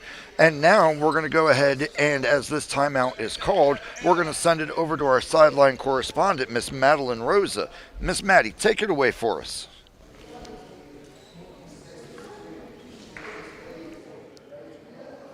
And there you have it, folks. We have a tie right now with the Sharks and the Hawks. I wanted to point out a few things about the coach, Coach Dominic Coleman.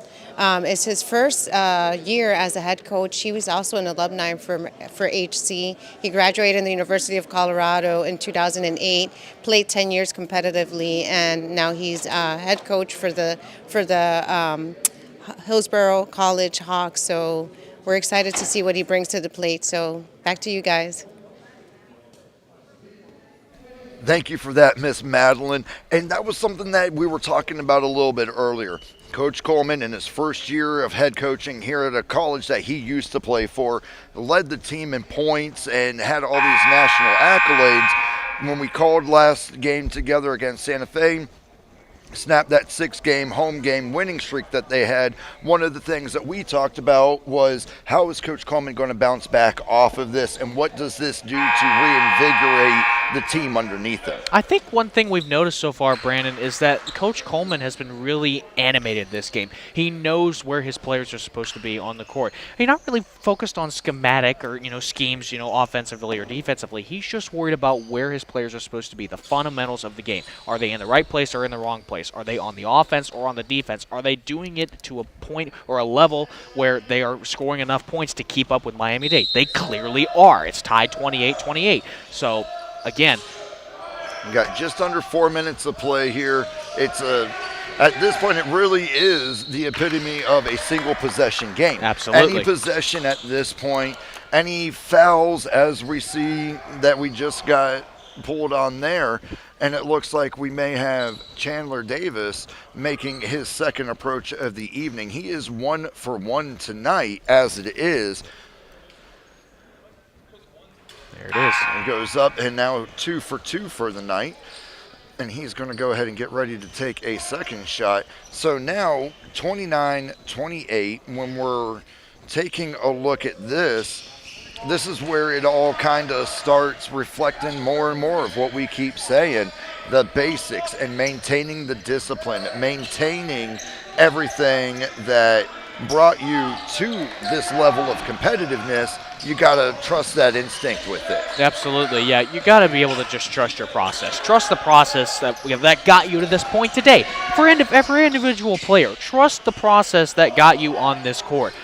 Don't try and, as a nice layup there by Miami-Dade, don't try and overcomplicate things. I get it that you want to try and perform at your best level. And if you're not performing at your best level, I do it all the time in golf. If I'm not performing the best level, I'm going to try and change some things. I'm going to change putters. My caddy Brian Finch would know that. I try and change putters. I try and change drivers. I try and change this, take a shorter backswing. I get it. You want to try and change your mechanics a little bit when you're out there on the court. But you always have to go back to the fundamentals and think about what got you here in the first place. If you do those things well, you're going to be right back where you were, no doubt. Yes. Hard steal there. Watch this one, Brandon. 5 minutes here in the first half. Uh-oh. Nope. Good rebound. Here we go, working our way back down around. Chandler Davis deep for an outside three, puts it up, doesn't connect into the net there. Well, Brandon, we were just talking about rebounds. Hillsboro averaging 14.9 rebounds per game on the offensive side of the ball. In contrast, on the defensive side of the ball, they are averaging 27.7 rebounds per game. So just like the ladies for Hillsboro, they're averaging more rebounds on the defensive side of the ball, which really is crucial. If you stop the players from getting those points, but in the end you take that rebound and go score a couple, then you're going to be right back in it. And it's not, and to me, while yes, I agree about the defensive rebounds playing such a vital part, I would disagree to an extent and say that yes, you're taking points off the board, but more importantly, you're taking attempts away. If the other team can't attempt to make those points, that goes and gets into your psyche. That goes and gets into your mind, because in a way you're trying to work around that. And when we're taking a look now with this timeout, this is a little different than what you and I have seen earlier, because both teams are now standing. Yep. No one is sitting down. You're under 2 minutes. And when you take a look at the postures, it's much more attentive. It's much more, there's an intensity now when you know it's a two-possession game, that in the last 2 minutes of the half. And as we work through the timeout, you're motivating your team. You're trying to get in there and you're trying to fire them up. They're fired up already. You've seen the contact on the court. You've seen the speed. Wow. Now as that coach, you're trying to get them to come back a little bit. You're getting out of line too fast. You're drawing too hard off of. You're forcing shots that don't need to be there. With that type of stuff, it's good to see those timeouts where everybody's standing. Well, I tell you one thing, Brandon. Head coach for Miami-Dade, Jorge Fernandez, he was hot on the sideline. He still is very hot, very animated. He's not quite thrilled with the level of play that Miami-Dade Sharks are playing for him right now. But, again, if everything goes according to plan, this is still going to be a very highly contested game, and it's only going to be separated by a few points. And by which team, it's unclear right now. The Hawks have the advantage. And when you were talking about Coach Fernandez there, one of the things that kind of stands out to me, and you mentioned he's angry and he was hot, but he's hot for the right reasons. Right. He's trying to get them to rediscipline themselves. Get back in your positions. Get back in your positions, get back in your assigned role, and remember what to do. Because if you're not listening to the coach this deep into a half and he has to get that fired up to get your attention, I'd rather see that on a sideline than a coach just sitting there putting his hands in the air.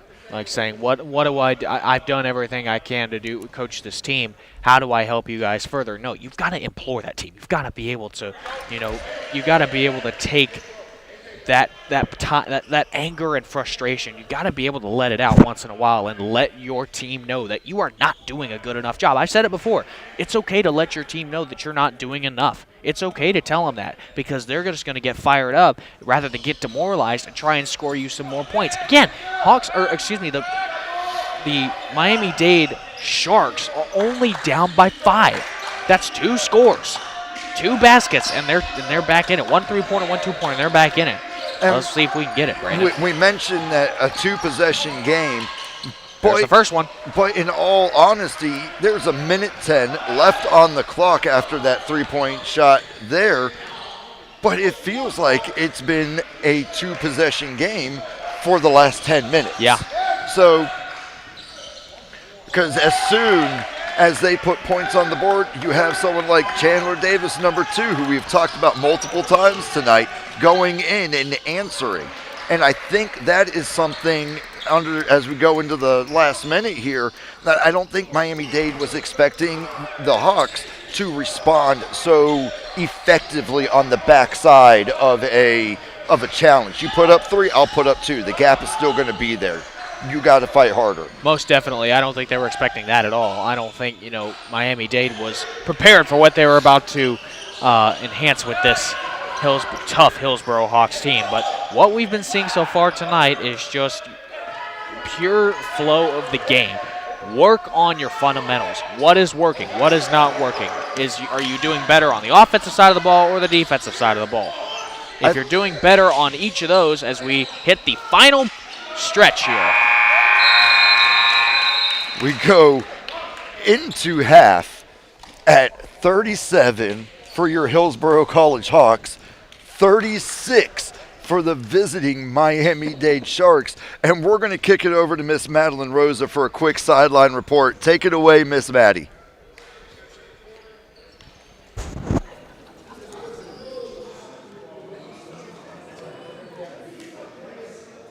Thank you, guys. And there you have it, 37-36 with the Hawks in the lead. I mean, we can't get too relaxed because it's 37-36. So let's see what they bring on in the next quarter. Back to you guys.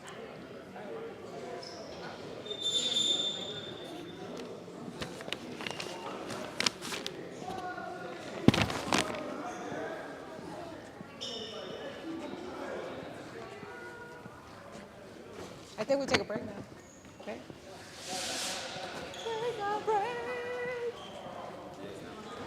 Yeah. Let me go to the car real quick.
Welcome back as we get ready. 2 minutes left in the halftime right here, getting ready to kick off the last half of our doubleheader tonight.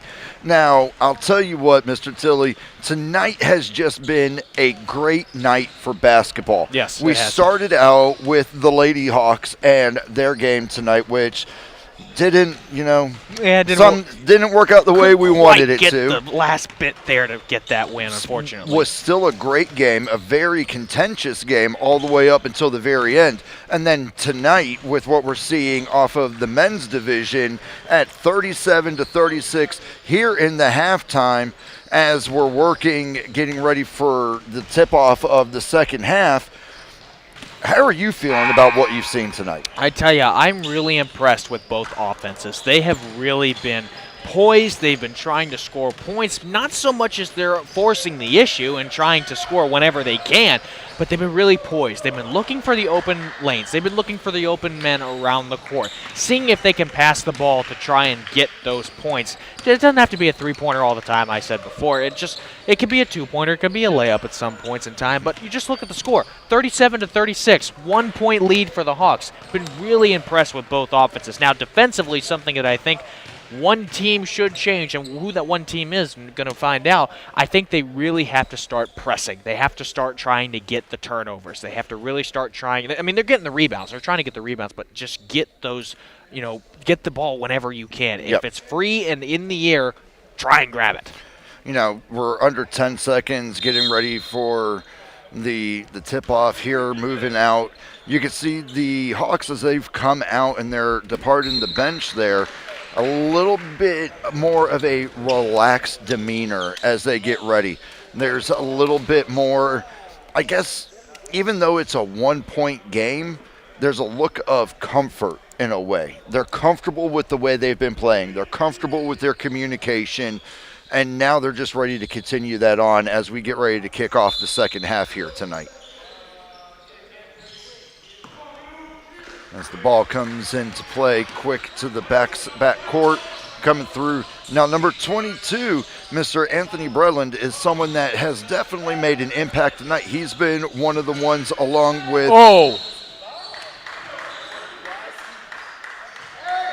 Went up and... Big hit there.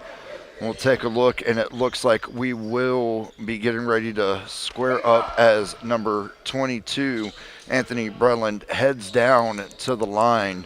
And this is his second time going to the line this evening, as that attempt is up and good there.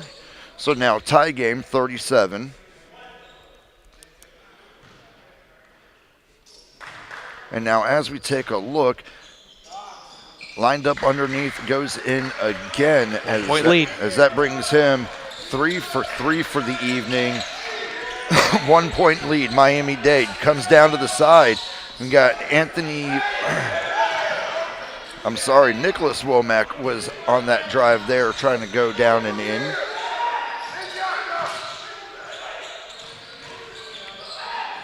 Wow. Hard drive right there. And you mentioned the lanes opening up. You mentioned pockets. And I can see it in your face right now that's exactly one of those things you were talking about. That's exactly what's happening right now. Miami-Dade coming out firing on the offensive side of the ball to start this second half. Hillsborough looking a little lost now. They're starting to panic. They're starting to try and get the shots just like that, Brandon. Just rushing a little bit. Wild Correa couldn't quite get that layup in there, but just kind of rushing a little bit, trying to score whenever they can. As now Nicholas Womack's got it, but that's something they have to limit. Wow, no looker there. Wow. Number 12 goes up. Manayaka Luma there as he puts those points, brings it back to a 1 point game here. Now, it's almost like you spoke it into existence. You said right before we came back for the game that you wanted to see which defense was going to influence the quickest changes and which defense was going to try to step up that physicality, that press. I think Miami-Dade heard you over there, yep. And they said if that's what he's looking for, let's go ahead and show that to him for a little while. I appreciate the recognition, but again, it's a basic. It really is a basic part of the sport. You've got to be able to know when to actually try and force the issue a little bit. Don't want to do it all the time. You don't want to try and overpress things too much. But if you start to see the opposing team get a little slackish, Brandon, I think that's when you can say, all right, now let's go see if we can get some, get some turnovers, and let's see if we can get some more points on the board. When they're gassed out on the court, it's easy to tell. Run up and down the court for 4 straight times, you're going to be gassed. So that's something that I think both teams are going to have to work on. Chandler Davis working around the three-point line. Quick little pass back over to Chandler Davis. Oh, boy. Goes up and in there with number 4, Nicholas Womack, putting the heat on that one, getting it in there.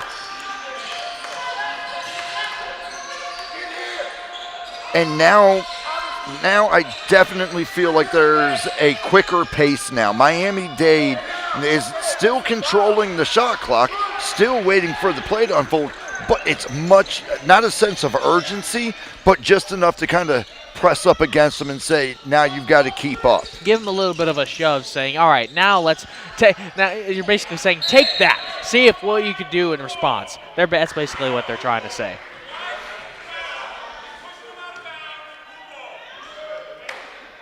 Looks like there was a little bit of contact there, so change of possession now as Miami-Dade prepares to bring it in. And if we take a look, we can see here that as they're starting to move down, take a look at the defense that's starting to unravel throughout right here. Not unravel, but just kind of unfold.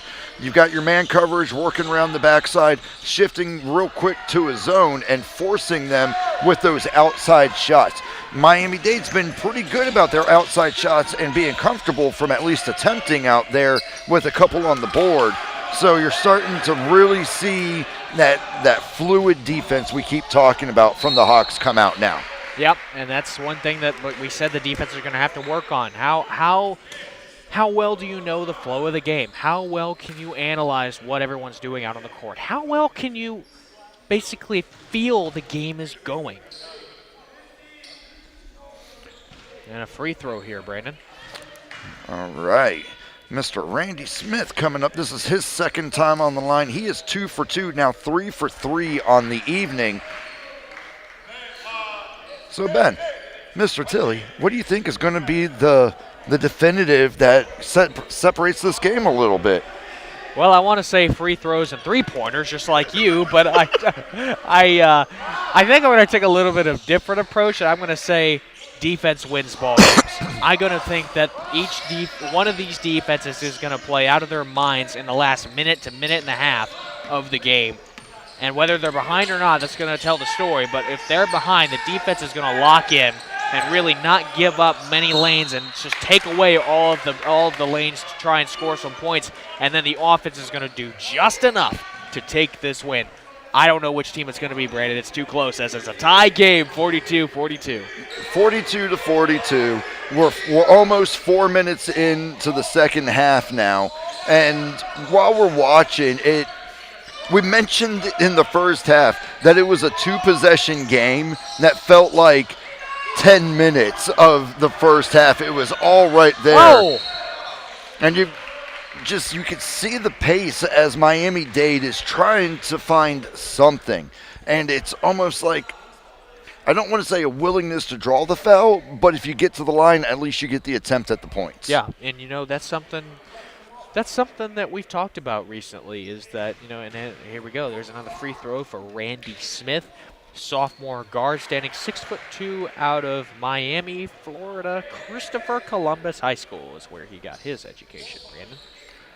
That you can see we kind of keep getting some good shots of the Hillsboro Hawk, and no one's leaned back. Everybody's leaned in. All eyes are on the basket because you never know when you're sitting there that you're going to get told, hey, it's time to get right back out there. So you need to understand and not get yourself into that almost like, and when you're tired in sports, you start not daydreaming, but your mind can drift away from the game, and you got to relock in, which is a challenging thing to do. Miami-Dade working the outside, quick passes, coming back around now back to zero. Mr. Randy Smith, as he sets up and lets one go, just comes outside of, but a good offensive rebound. Wow. Number 20 there.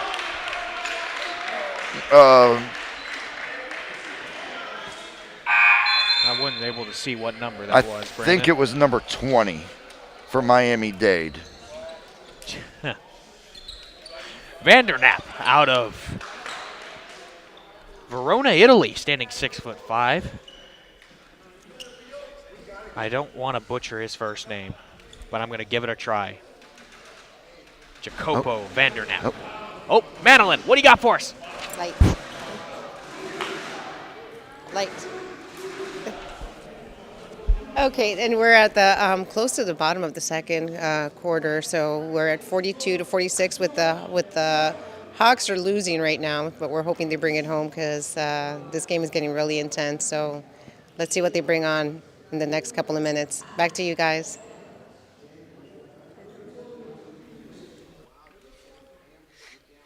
Thank you for that, Miss Madeline. Now, here at the broadcast, as we're taking a look, a little bit of a longer timeout here, great shot here. Take a look at when the shot was up. Both of the teams now, I think we're starting to see less of the where Coach Fernandez was much more up and getting fired up. What he said or whatever he did inspired his team to what he needed them to do to give them that lead after trailing for so long. Yeah, and you know, that's a big part. The coach's message in these timeouts is really crucial to the team's morale. If you're down by, let's say you're down by 4 right now, and head coach, you know, Coleman over there for Hillsborough Hawks, what are you going to say to the Hawks if they're down by 4? Are you going to implore them that they're not doing enough? Are you going to tell them, hey, your guys are right there, but we're not doing quite enough. Let's try something different. Or are you just flat out saying, listen, we just got to be better. We just got to be able to try and find these gaps and we got to eliminate these mistakes that we're making. Those types of conversations, and I say conversations because the head coach talking to them isn't really a speech per se. It's a conversation between him and his players. That's what the head coach wants, as Chandler Davis gets a basket there to bring the Hawks back up to a 3-point deficit. The head coach and his message to the team in each of these timeouts is just so vital to how you play the game and how this team's morale is going to be.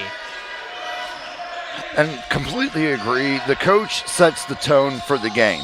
The players are out there performing, but how the coach responds to their performance is what's going to set that tone for them. Here we can see Coach Coleman. He's starting to walk up and down the court here, trying to yell out instructions, get them back into position, because you don't want to let this one possession game slip away to where it becomes 4 or 5. And if you're not able to control yourself, as you say, cool, calm, collected out there on the court, there's a very good chance that that 3-point just begins to open up if you're not doing the defensive stand under, if you're not getting the offensive rebounds and fighting for possession. As you can see there. You know, we even saw it a little bit with the Lady Hawks earlier tonight, getting in there on a rebound and trying to rip it away just to get that possession before they blow that whistle to call it all dead. Yeah, physicality is a big part of the sport, Brandon. I think that's one thing that really both of these teams have done well tonight. It's just the physicality. Wow, nice spin move there, and that's going to be a foul all day on number 20, Jacopo Vandernap. And looked like caught up in kind of that little tussle there was number 5, Ramez Zaid, that we've talked about him a few times. You know, take a look at his face as he's standing there. He's one of those guys that we refer to him as that silent warrior. Yep. He's right there as the play is unfolding, and he's taking a look at everything, formulating his own before he even makes a play. And that's one of those things that when it comes to team leadership, you need that type of person that is there with your other top performers helping to shape those plays. A little bit of cover and concealment when you're one of those players, because you can be involved Woo! And he was on a breakaway on that one. Looks like a deflection right there. That was going to be a pretty sweet layup. So it looks like we're going to go ahead and number 12 Menyaka Luma Silent Warrior. making his way through. This is his second time to the line. He is 0-1 for tonight. See if he can convert here. Yeah, not able to there. And you can tell Dominique Coleman wants that one. Head coach for the Hawks. And when I'm taking a look at the board, 47-44, 6 fouls this half for the Hawks, 4 for the Sharks. Those are 2 that you absolutely want, because that now it would have been a 1-point game, but now remains a 3-point game as he goes up and goes off the backside. Hard little tussle down there at the bottom of the net.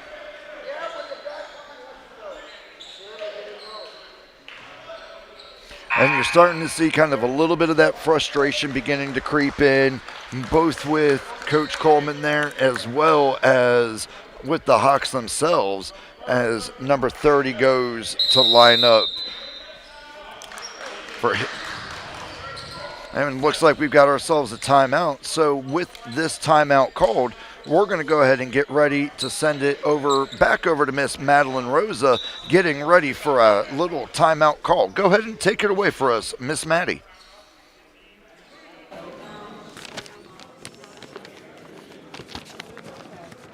Yep. Thank you, guys. 14 minutes left on the clock. Oh.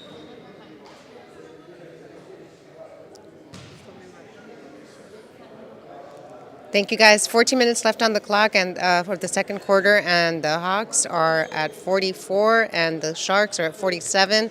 So the intensity is building up. We want to make sure that they tighten up and take it home tonight. So back to you guys.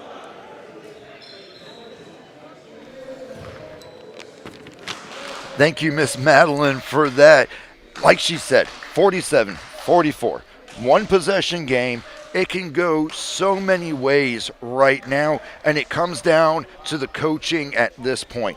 You know, the Hawks they're not in unfamiliar territory, kind of trailing at this point in the game. When you take a look at the way they're performing, the big thing, in my opinion, right now, you've got to get them to calm down. They're making those rush decisions. They're making those bad choices for passes. We need to get that calmed down to get us back into contention, because you can close this gap and go into a lead within a 2 possession of this game right now. Absolutely, yeah. You got to be able to calm down. And this is one of the things you have to be so poised in the sport of basketball. When things aren't going your way, I haven't stressed this enough. You've got to go back to fundamentals. Go back to what's working. Don't try and, innovate new stuff on the fly if you're down by 7, 10, 11 points, whatever the case may be. Just go back to what was working. Now it's going to be a free throw here for David for Straighton. His first attempt up there. And he didn't get it. Up and off the rim. There's that defensive that you were looking for with the rebounds and getting it back into play as quick as possible there.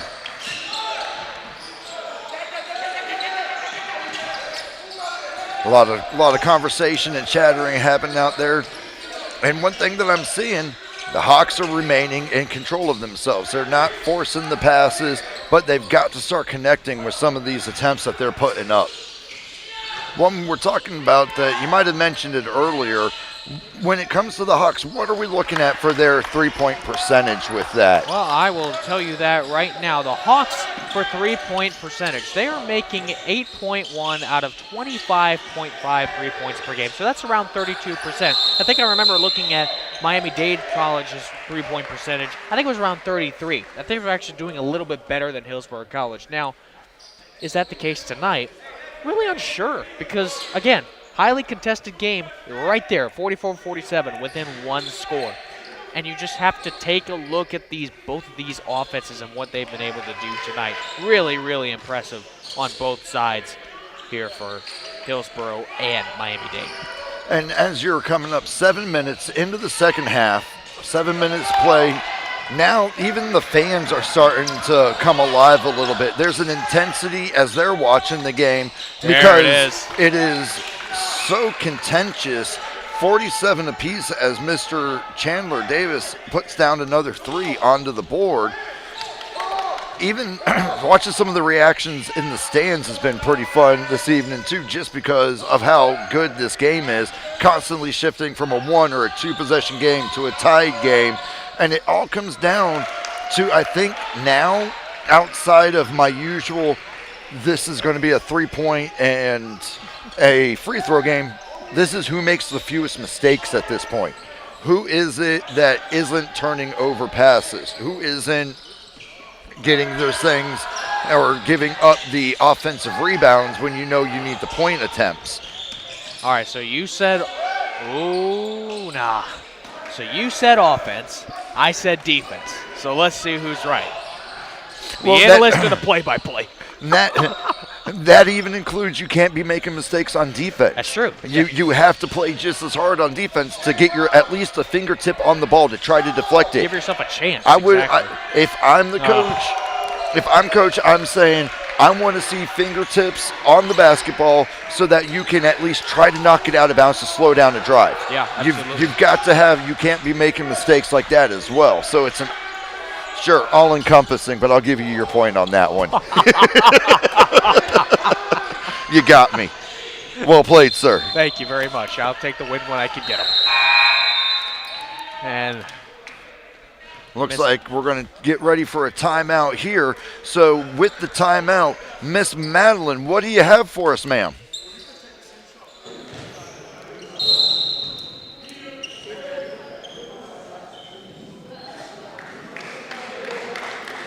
Okay, we're 47-52 with the Sharks in the lead. The intensity is building up, and we're ready to see the Hawks take it home tonight. So let's bring it back to the commentators. Thank you, guys. Thank you for that, Miss Madeline. Always great. Now, with this timeout, you know what I realized we haven't done yet? oh boy. We have not plugged the radio and broadcast degree program here at Hillsborough College in Tampa. Everything that you are seeing here tonight, from the camera shots to the broadcasters to the people behind the scenes that you can't see, all students, all faculty here providing this opportunity. So we want to give a shout out to everybody operating a camera. We want to give a shout out to everybody behind the scenes that is bringing this possible for you to view on YouTube. And again, if you guys are tuned in and watching this, we greatly appreciate you guys being here for a wonderful game here as we get ready to wrap up this timeout going back out to the court. Well, I'll tell you one thing. A couple of weeks ago, our sideline correspondent, Madeline Rosso, was also the floor manager. She also was a camera operator at one point. And this time, she's only the sideline correspondent, but we have another crew member here who has been doing about a billion things tonight. Olivia, great job. Thank you so much for your hard and dedicated work to this broadcast program. She's been floor manager tonight. She's camera operating right now. She's been directing. It's just been amazing. This is an amazing crew here, and I'm so thankful to be a part of it as we get back into live game action, Brandon. We're quickly approaching the 10-minute mark as we're at 11 minutes. Remember what we just talked about? Trying not to make those mistakes, because you missed that. Because now you got a real possibility that one little mistake right there goes up, puts 2 points on the board for Miami-Dade. And I think Miami-Dade has realized if they keep the pressure on and they can keep that physicality to that, I don't think they're feeling pretty confident moving forward that they might have found a weakness to exploit themselves, as the Hawks have been looking for tonight. And we talked about that a little while ago, finding a weakness to exploit. It's really easy to tell right on the court. If they're playing well offensively, and then if they're playing well offensively, you look and see what their weaknesses are defensively. Vice versa, if they're playing well defensively, you look at what they're not doing offensively. Miami-Dade has done a perfect job at exploiting all of the Hawks' weaknesses tonight. And it's really, the Hawks are not playing that bad. They're trying to, their best to try and make those. But you've got to be able to not have those crucial mistakes that we've been seeing all throughout this game. When we're taking a look at those crucial mistakes here in the second half, the Hawks have out-fouled the visiting Sharks as they've drawn 8 fouls this half to the Hawks, or to the Sharks 4. Those types of just emotional turnovers and not controlling yourself, those are also those mistakes that now, what was a one-possession game when we started, tied almost for most of the second half has now moved up to a 10-point game, 57-47 in favor of the visitors. One thing that I really have been looking at tonight is just the overall quickness of how the game is being played. You look at it from a speed standpoint, it started off really slow. We both acknowledge that in the first, but it's been quick and rapid these last couple of minutes, just going up and down the court. Mainly, Miami-Dade has been dominating this half. Hard drive inside, just off of the rim there. It's been a while since the Hawks have made a basket. And it looks like we're going to be moving into a free throw here as number 4, Nicholas Womack, now makes his first appearance at the line this evening. There it is. Now, Nicholas Womack, as he's standing at the line, he's one of those guys that when it comes to rebounds and the breaks, he's leading the charge up and down the court. He's trying to get involved and lift. And right now, we mentioned when we did the interview at the end of the ladies' game, there's a personal ownership that is coming along with these that is providing, that cohesiveness with the team. Because even though they're down,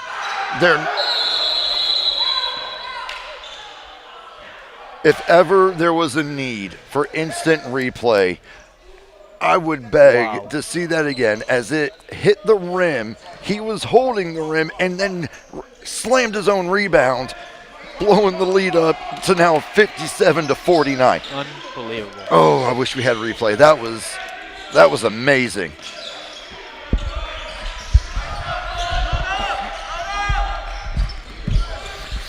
Both benches are starting to come alive right now. Coach Coleman right up there on the court side watching everything as the Hawks now go under 10 seconds on the shot clock. Up and rebound comes down. Hawks still in possession, so there's more offensive rebounds we're looking for. Now it's time to start figuring out what are we going to do with 9 minutes on the clock as we start trying to take a look at what's going to happen moving forward. What adjustments do you make here? I think now, if there was ever a time to force the issue, now's the time. I think you have to still be poised on defense, but you've got to be able to make some plays offensively other than free throws, and even those aren't going in right now for the Hawks. Miami-Dade has just kept the pressure on this entire half. From the minute they came out, they have been just quick passes, quick sprints, hard drives to the inside, and they are playing just as physical as the Hawks were doing to them earlier in the half. Absolutely. The physicality in this game, Brandon, is incredible. I mean, in both games, we have just seen an incredible amount of physicality between both teams. And it's not just one side or the other. Both teams really physical. They both really want this game. Number 12, Leroy Najin there with his first attempt that goes in. Now a 9-point game.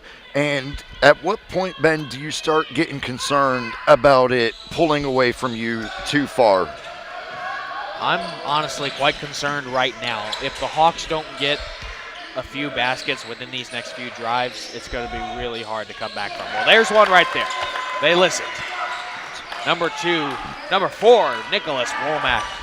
They're getting the ball, and a long free throw. Okay, this is where the offense needs to start taking control. Just like that.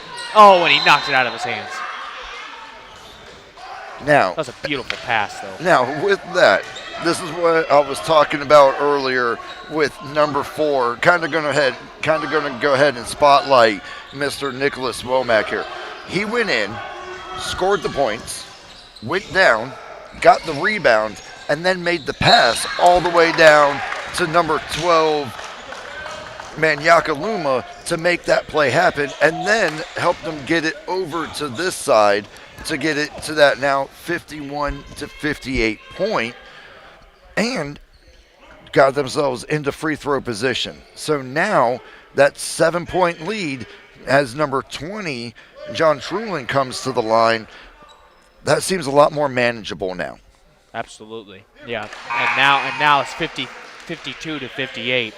And hopefully they'll be able to get another one here with this free throw. Then only down by 5, two scores. And now you go from being in a 3 or 4 possession game, now you're cutting it down to that 1 or 2 possession, and then from there getting right back into setting up.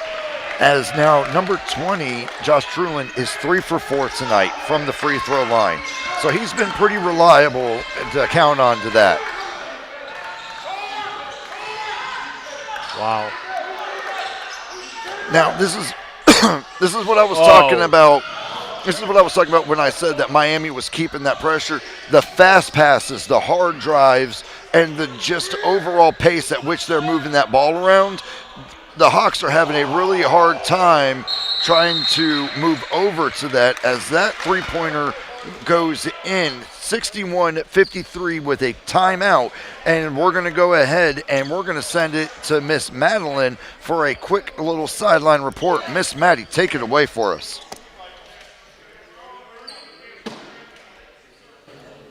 So will the Hawks be able to win tonight, or are the Sharks going to keep them swimming in the tank till they lose? Let's find out as we watch some more of this game.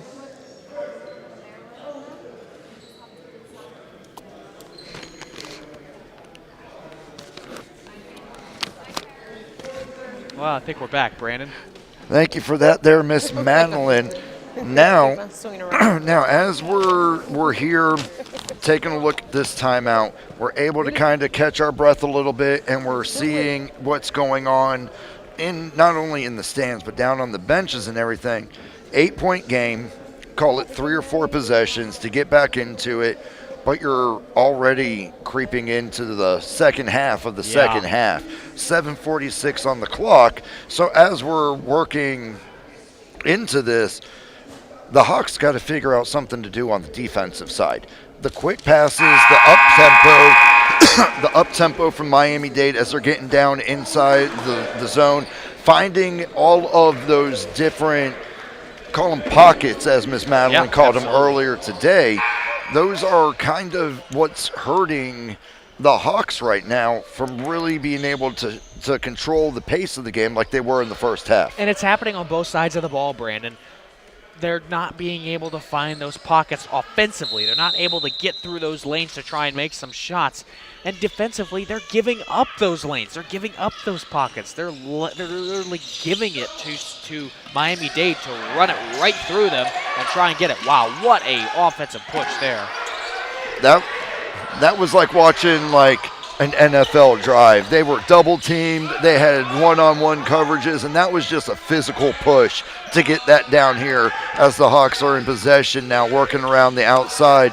And front and center right there, again, number 4, Nicholas Womack, trying to get something to unfold a little bit. Miami-Dade now back in possession, working it around. This is one thing that I've been really impressed with Miami-Dade here tonight. They come in, they haven't had the best record away at 2-5, but overall they're a 13-9 team. That in itself is a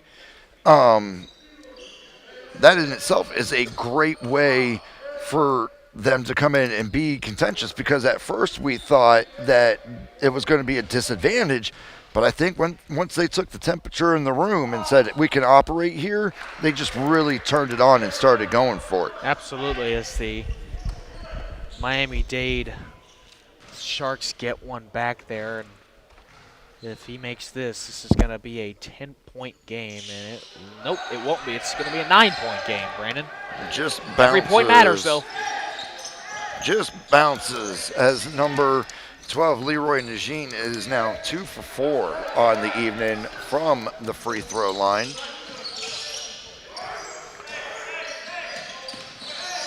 Now just hard pass to the inside, picked off by number 0, Randy Smith, and we've seen him around. Hard shot, good shot from the outside now, waiting to see which way this goes, and it looks like it will go in the Hawks' favor, giving them possession back on the inbound as we drive now almost below 6 minutes of play here in regulation.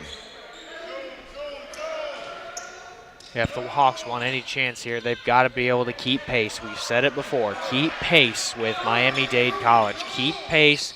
Keep scoring some points. If the defense gives some up, you've got to be able to score some back as an offense. And with every possession, the Miami-Dade Sharks just continue to bring the pressure. There's been no sort of kind of letting back as Chandler Davis goes up, brings it to 62 to 55 now. And we may start to see maybe a start of a push, but I'm still concerned and worried that the small little mistakes are still what's going to be the difference maker here tonight. A lot of game left, too. Just under 6 minutes to go. A lot can happen in 6 minutes, Brandon. That it can. We're looking about 4-5 possession game, trying to get back in. Oh, but look at this pressure. Look at that pressure. Oh. That's what I was talking about. 5 minutes left in the game. This type of lead that you have, and that pressure, man-to-man, double teaming, and forcing them to either make a play or make a mistake.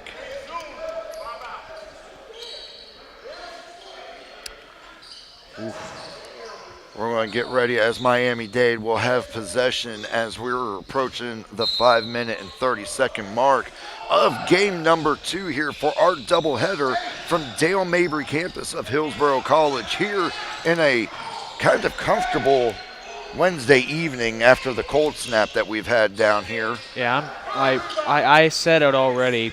You know, I don't know if I said it on air, but I don't really want to live in Florida that much longer because I'm so tired of the heat. But after the last couple of weeks we had, oh my gosh, I can't wait for the heat to come back. 62-57, Chandler Davis continuing to make his presence felt out there.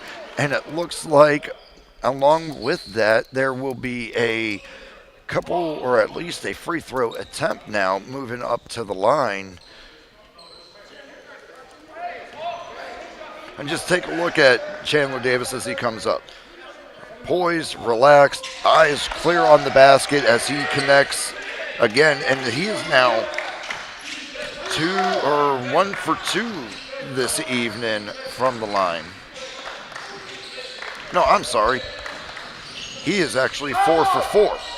Chandler Is Davis. he 2 for 1? No. No, that's the McDonald's special I'm thinking about on the way home tonight. Yeah. Good rebound underneath. 4-point game as the Hillsborough College Hawks are at just under 5 minutes of regulation remaining and have really begun to bring this game back more to a manageable position for them going in. That's a big hit there on Nicholas Wellman, or excuse me, I beg your pardon, Chandler Davis. Boy, he took a lick there. My goodness. He's walking it off on the other side of the court. Looks like they're drying off. Could be a slick spot down there on the court, so they're going to get that cleaned up. Now, when you have these kind of like, when you're drying stuff up and everything, it's almost like a little mini timeout. Gives you a chance to breathe. Now, if you're on the outside getting ready to bring the ball back into play, you're able to almost like a chessboard, take a look at where all the pieces are so that you're already formulating what to do before you even bring the ball into play. Starting to make our way down. Number 0, Randy Smith. We're under the 5-minute mark. Under 5 minutes with a 4-point game as we're cruising along here on this Wednesday evening that is just chock full of basketball. Play. Hard drive up under the net, exploited a hole in the defense that was there, worked his way through man coverage. Fantastic scores. Nope. Oh, hard breakaway. Up on, it was a 3-on-1. Mr. Chandler Davis could only cover one person right there. Out of the 3 that were down there. Out of the 3 that were down there as he was trying to block that net there. And just like that, we mentioned how fast this game could turn around and how something could change in under 5 minutes. And we're right back to an 8-point game now with Miami-Dade fighting for every rebound that they're going up for. And again, so deep into the game. Almost 17 minutes have passed in the second half. and Miami-Dade looks as fresh as they did earlier. And as they come off the court for a timeout, we're going to go ahead and send it over to Miss Madeline, our sideline correspondent, for a quick little sideline report. Take it away, Miss Maddie. So as the board reads, 58-66 with the Sharks in the lead, are we going to tank tonight and let the Sharks take the win? Let's hope not. Let's bring it back to the commentators. Go Hawks. And thank you for that. I don't know I'm worried about tanking, but I'm worried about that based off of that one loss that we took a couple weeks ago that snapped the winning streak at home. And with such a contentious game here, now I'm starting to feel the pressure if I'm on the court. I'm starting to feel that I need to start making plays happen, and I need to start scoring more than just attempting. And that's something that I think when we see the Hawks come back onto the court might be something that we talk about, because you use the term turnaround moment. What is going to be that moment that sparks both either the offense or the defense into some sort of action to get you away from this 8-point deficit, 4 or 5 possession game, 3:44 left? You've got to really bring it back in and get the points on the board. Brandon, it's almost like that game that we covered when they snapped that 6-game winning streak at home. They were 6-0, undefeated streak. It's almost like the dynamic of how they played the game of basketball changed after that one game.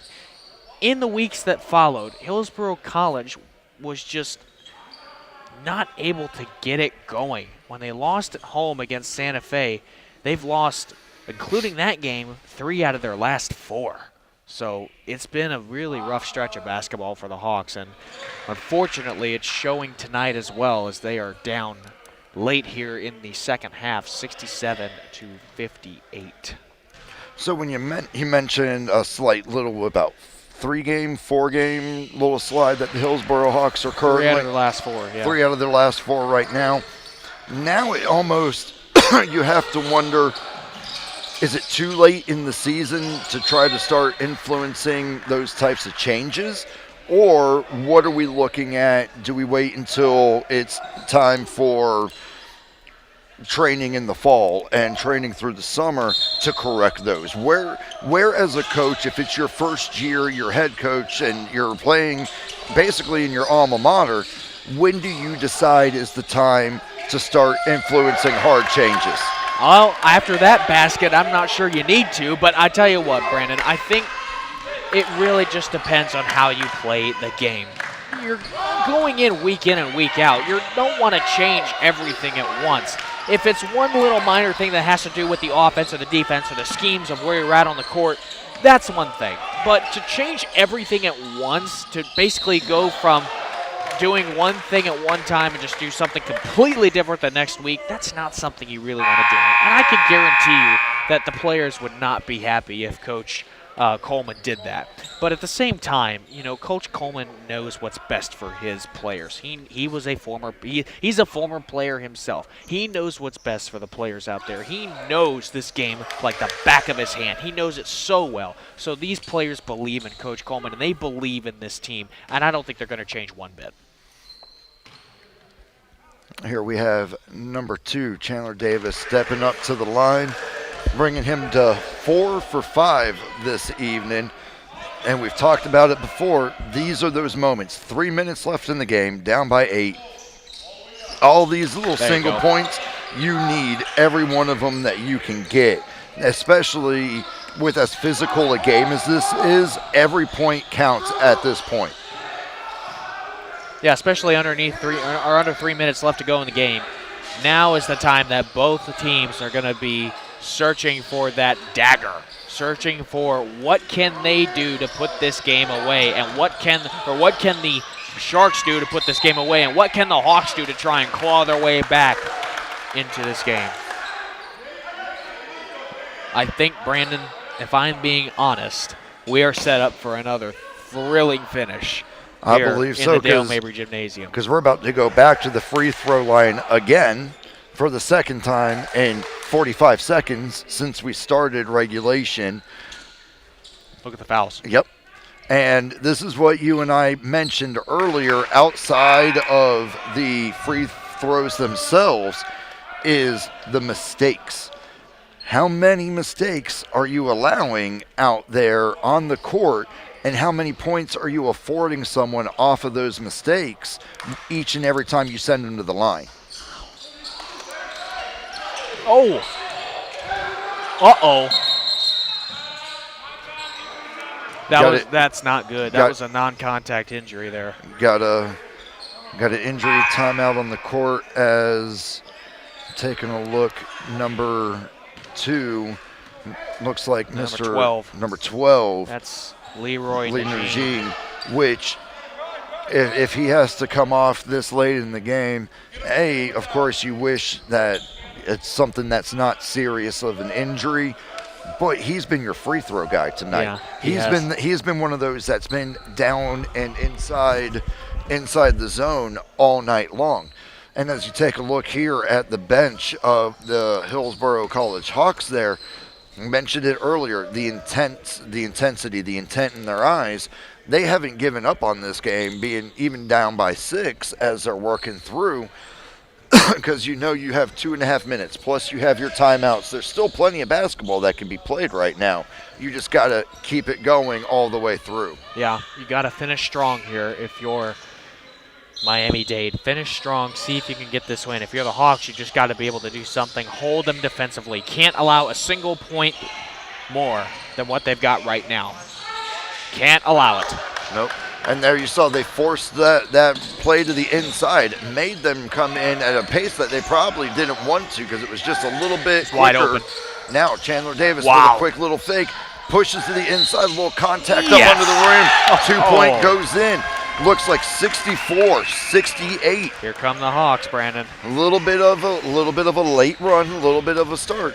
But look where we're going to right now. Going right back to the free throw line, bringing that up. Now it's a 4-point game. Mistakes and that physicality as Chandler Davis, man, he just, you got to imagine he's feeling at home out there on the free throw line at this point.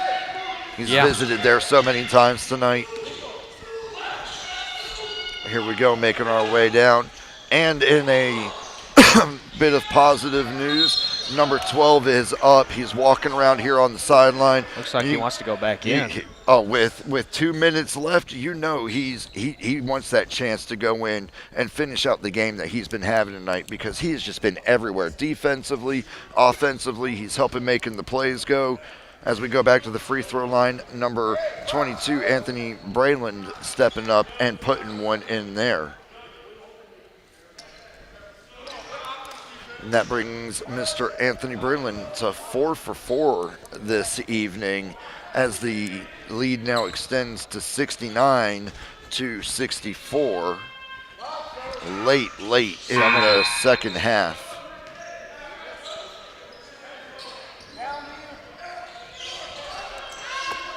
(74-60), 2-possession game, still within 2. If you can trust your your 3-point shooting.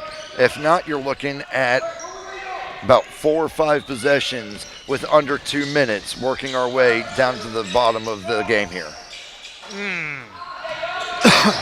Good offensive rebound, comes back, working our way through. Number 3, hard pass to the outside to Chandler Davis. He goes up, looks like, there we go, coming down for the attempted rebound.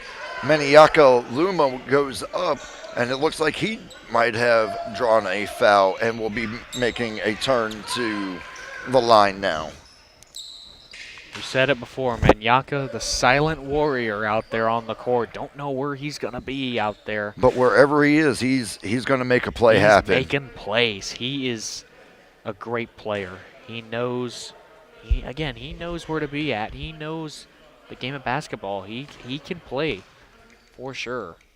I think he struggled on these free throws tonight, but he gets that one clean.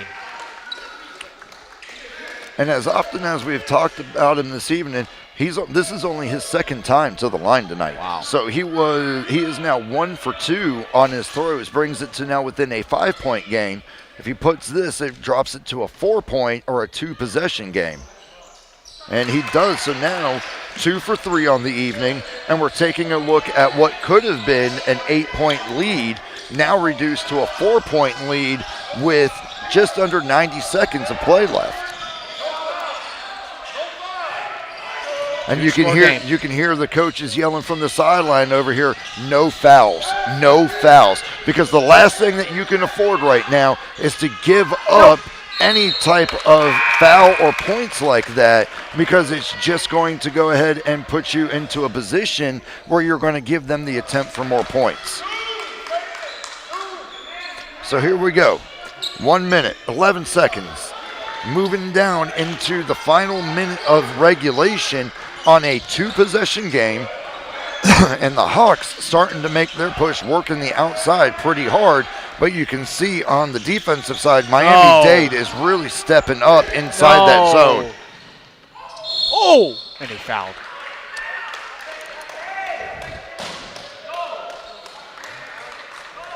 Went up there, a little bit of contact just under the net there. Draws the foul, it looks like. So we'll see. We have number 0, Randy Smith, is stepping up. Now, this is where you get into some dangerous territory, because we'll visit that when we come back after sending it over to Miss Madeline Rosa for a sideline report. Miss Maddie, it is yours over there.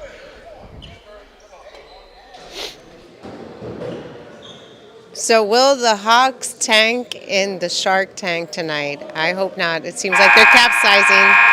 Let's bring it back to the commentators. Thank you for that, Miss Maddie. We appreciate it. Now, Ben, as we're taking a look, we're wrapping up what could be the final timeout of the game. 50 seconds, 4 points. If you're coach and you're getting possession after these free throws on the far side, what are you trying to do to at least maybe even just attempt for the tie? Well, first off, Brandon, this is a crucial moment in this game because Miami-Dade has 2 free throws now, or 1, not sure. But this 2-score game could become a 3-score game with 1 or 2 points. So this is a crucial free throw. But if I was either coach, I would have said, let's focus on fundamentals. Let's see what we can get in these last 50 seconds. This needs to be the best 50 seconds of basketball you have played this year. That's what you tell your players, because you need to have a level of excellence. You talked about it, level of excellence that you need. And what happened there? Another foul?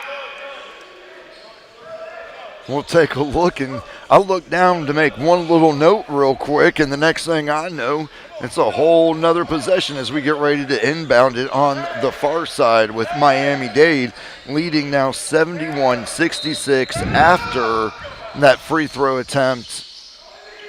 As we take a look, coming through right under the net, good pass up underneath. We'll see who came up with that. That was number 12. Leroy Najin back in after his injury that we were concerned about. Well, putting points up there on the board, helping them extend that lead now to what was 4 points, now to a 7-point lead, 48 seconds left. I tell you, the Hawks have just played their way out of this game in the last 12 seconds. Just unbelievable mistakes, just fouling their way to another loss, potentially. That's what they needed, the rebound. Now they got to go score 3 times quickly. And that's not. And that goes up and comes down. Coming up 40 seconds, just under as we're working through.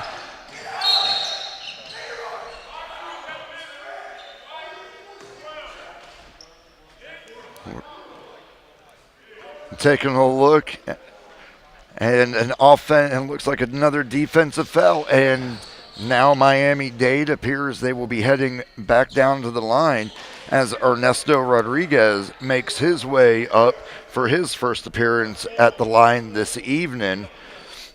We talked about it throughout the game. Whoever makes the fewest mistakes, that's who it's going to come down to tonight, with 2 teams that are so just equally matched almost. Yep, that's exactly right. And again, we talk about it. We talked about it before. If the Hawks lose this game, they'll have lost 5 out of their last 6 games. Just a rough stretch of basketball right now for the men's basketball team here at Hillsborough College. Just And- over 30 seconds left, Brandon. And once you get into that kind of slide, it can be real easy to just stay inside your head and let whatever happened in the last game carry over to this one. And it would just be more in a way as we take what looks like it could be the final timeout as we have 28 seconds left, and we're going to send it to Miss Maddie for what could be the last broadcast from This the is side. supposed to be our landing, the Hawks landing. What are we doing here? So let's hope that they can bring it home. But with a few seconds left, we don't see it likely. So let's bring it back to our commentators. Don't sink, Hawks. And coming back, thank you, Miss Maddie. All right, 28 seconds, Mr. Tilley. When you're here right now, what do you do? I'm trying to think of, with this short amount of time, what are you telling your team? Whatever happens here, walk out with your head high? Yeah. Or Basically that, yeah. Whatever happens, again, everyone knows this is just a rough stretch of basketball right now for the men's team for Hillsborough College. If they'll lose this one, they'll have lost 5 out of their last 6, which is not a very good record for their last 6 games. 1-5. But again, you look at just what they've shown a lot of fight tonight. Yes. Their fight is there. Their 100%. play is there. They're just not executing at the right times. They're not making the right plays. They're not. There's a pick off there.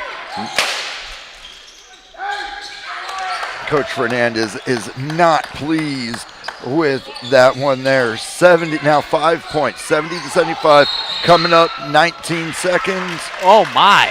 And a foul. And that looks like it will bring And there's Coach Fernandez there. a little bit of confusion maybe about what's going on there as we get ready to bring the ball in. And it's going to be a Hawk possession on the inbound. 5-point game, 17 seconds. Right now, you're looking for the points, and you're maybe hoping they for the needed foul that. as it's batted away. Gotta shoot it. Oh! From the outside. They gotta get this ball back. Got Mr. Nicholas Gotta get this Warwick. ball back. He got timeout They called. called a timeout. Timeout called. We have 75, 73. We're going to send it Miss Madeline. What do you see over there, Miss Madeline?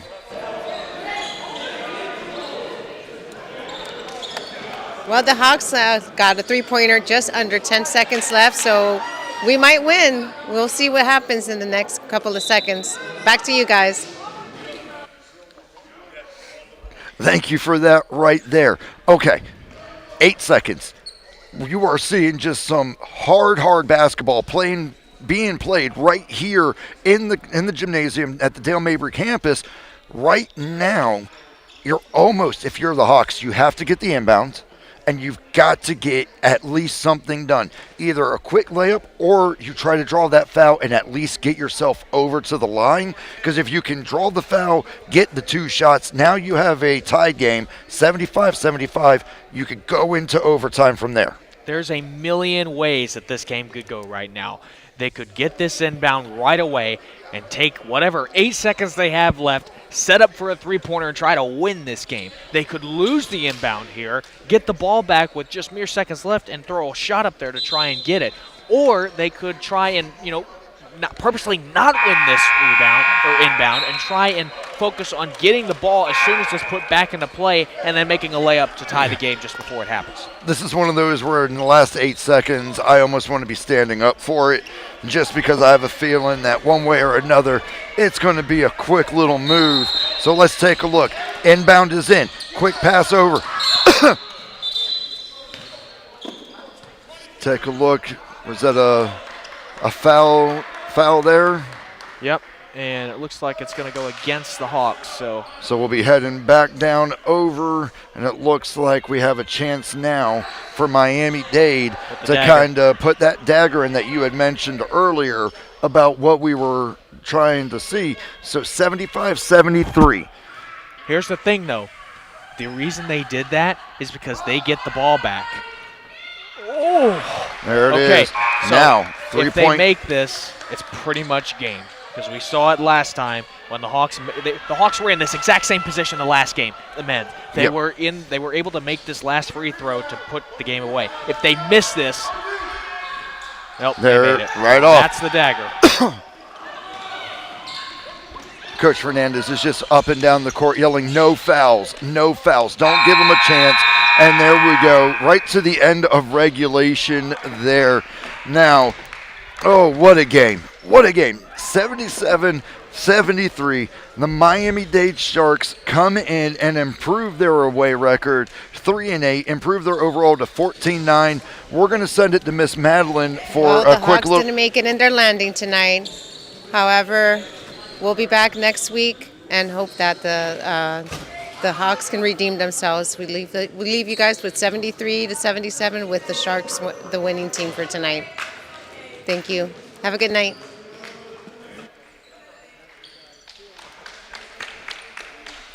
And there we are right there as we get ready and finish up everything down here at the Dale Mabry campus of Hillsborough College.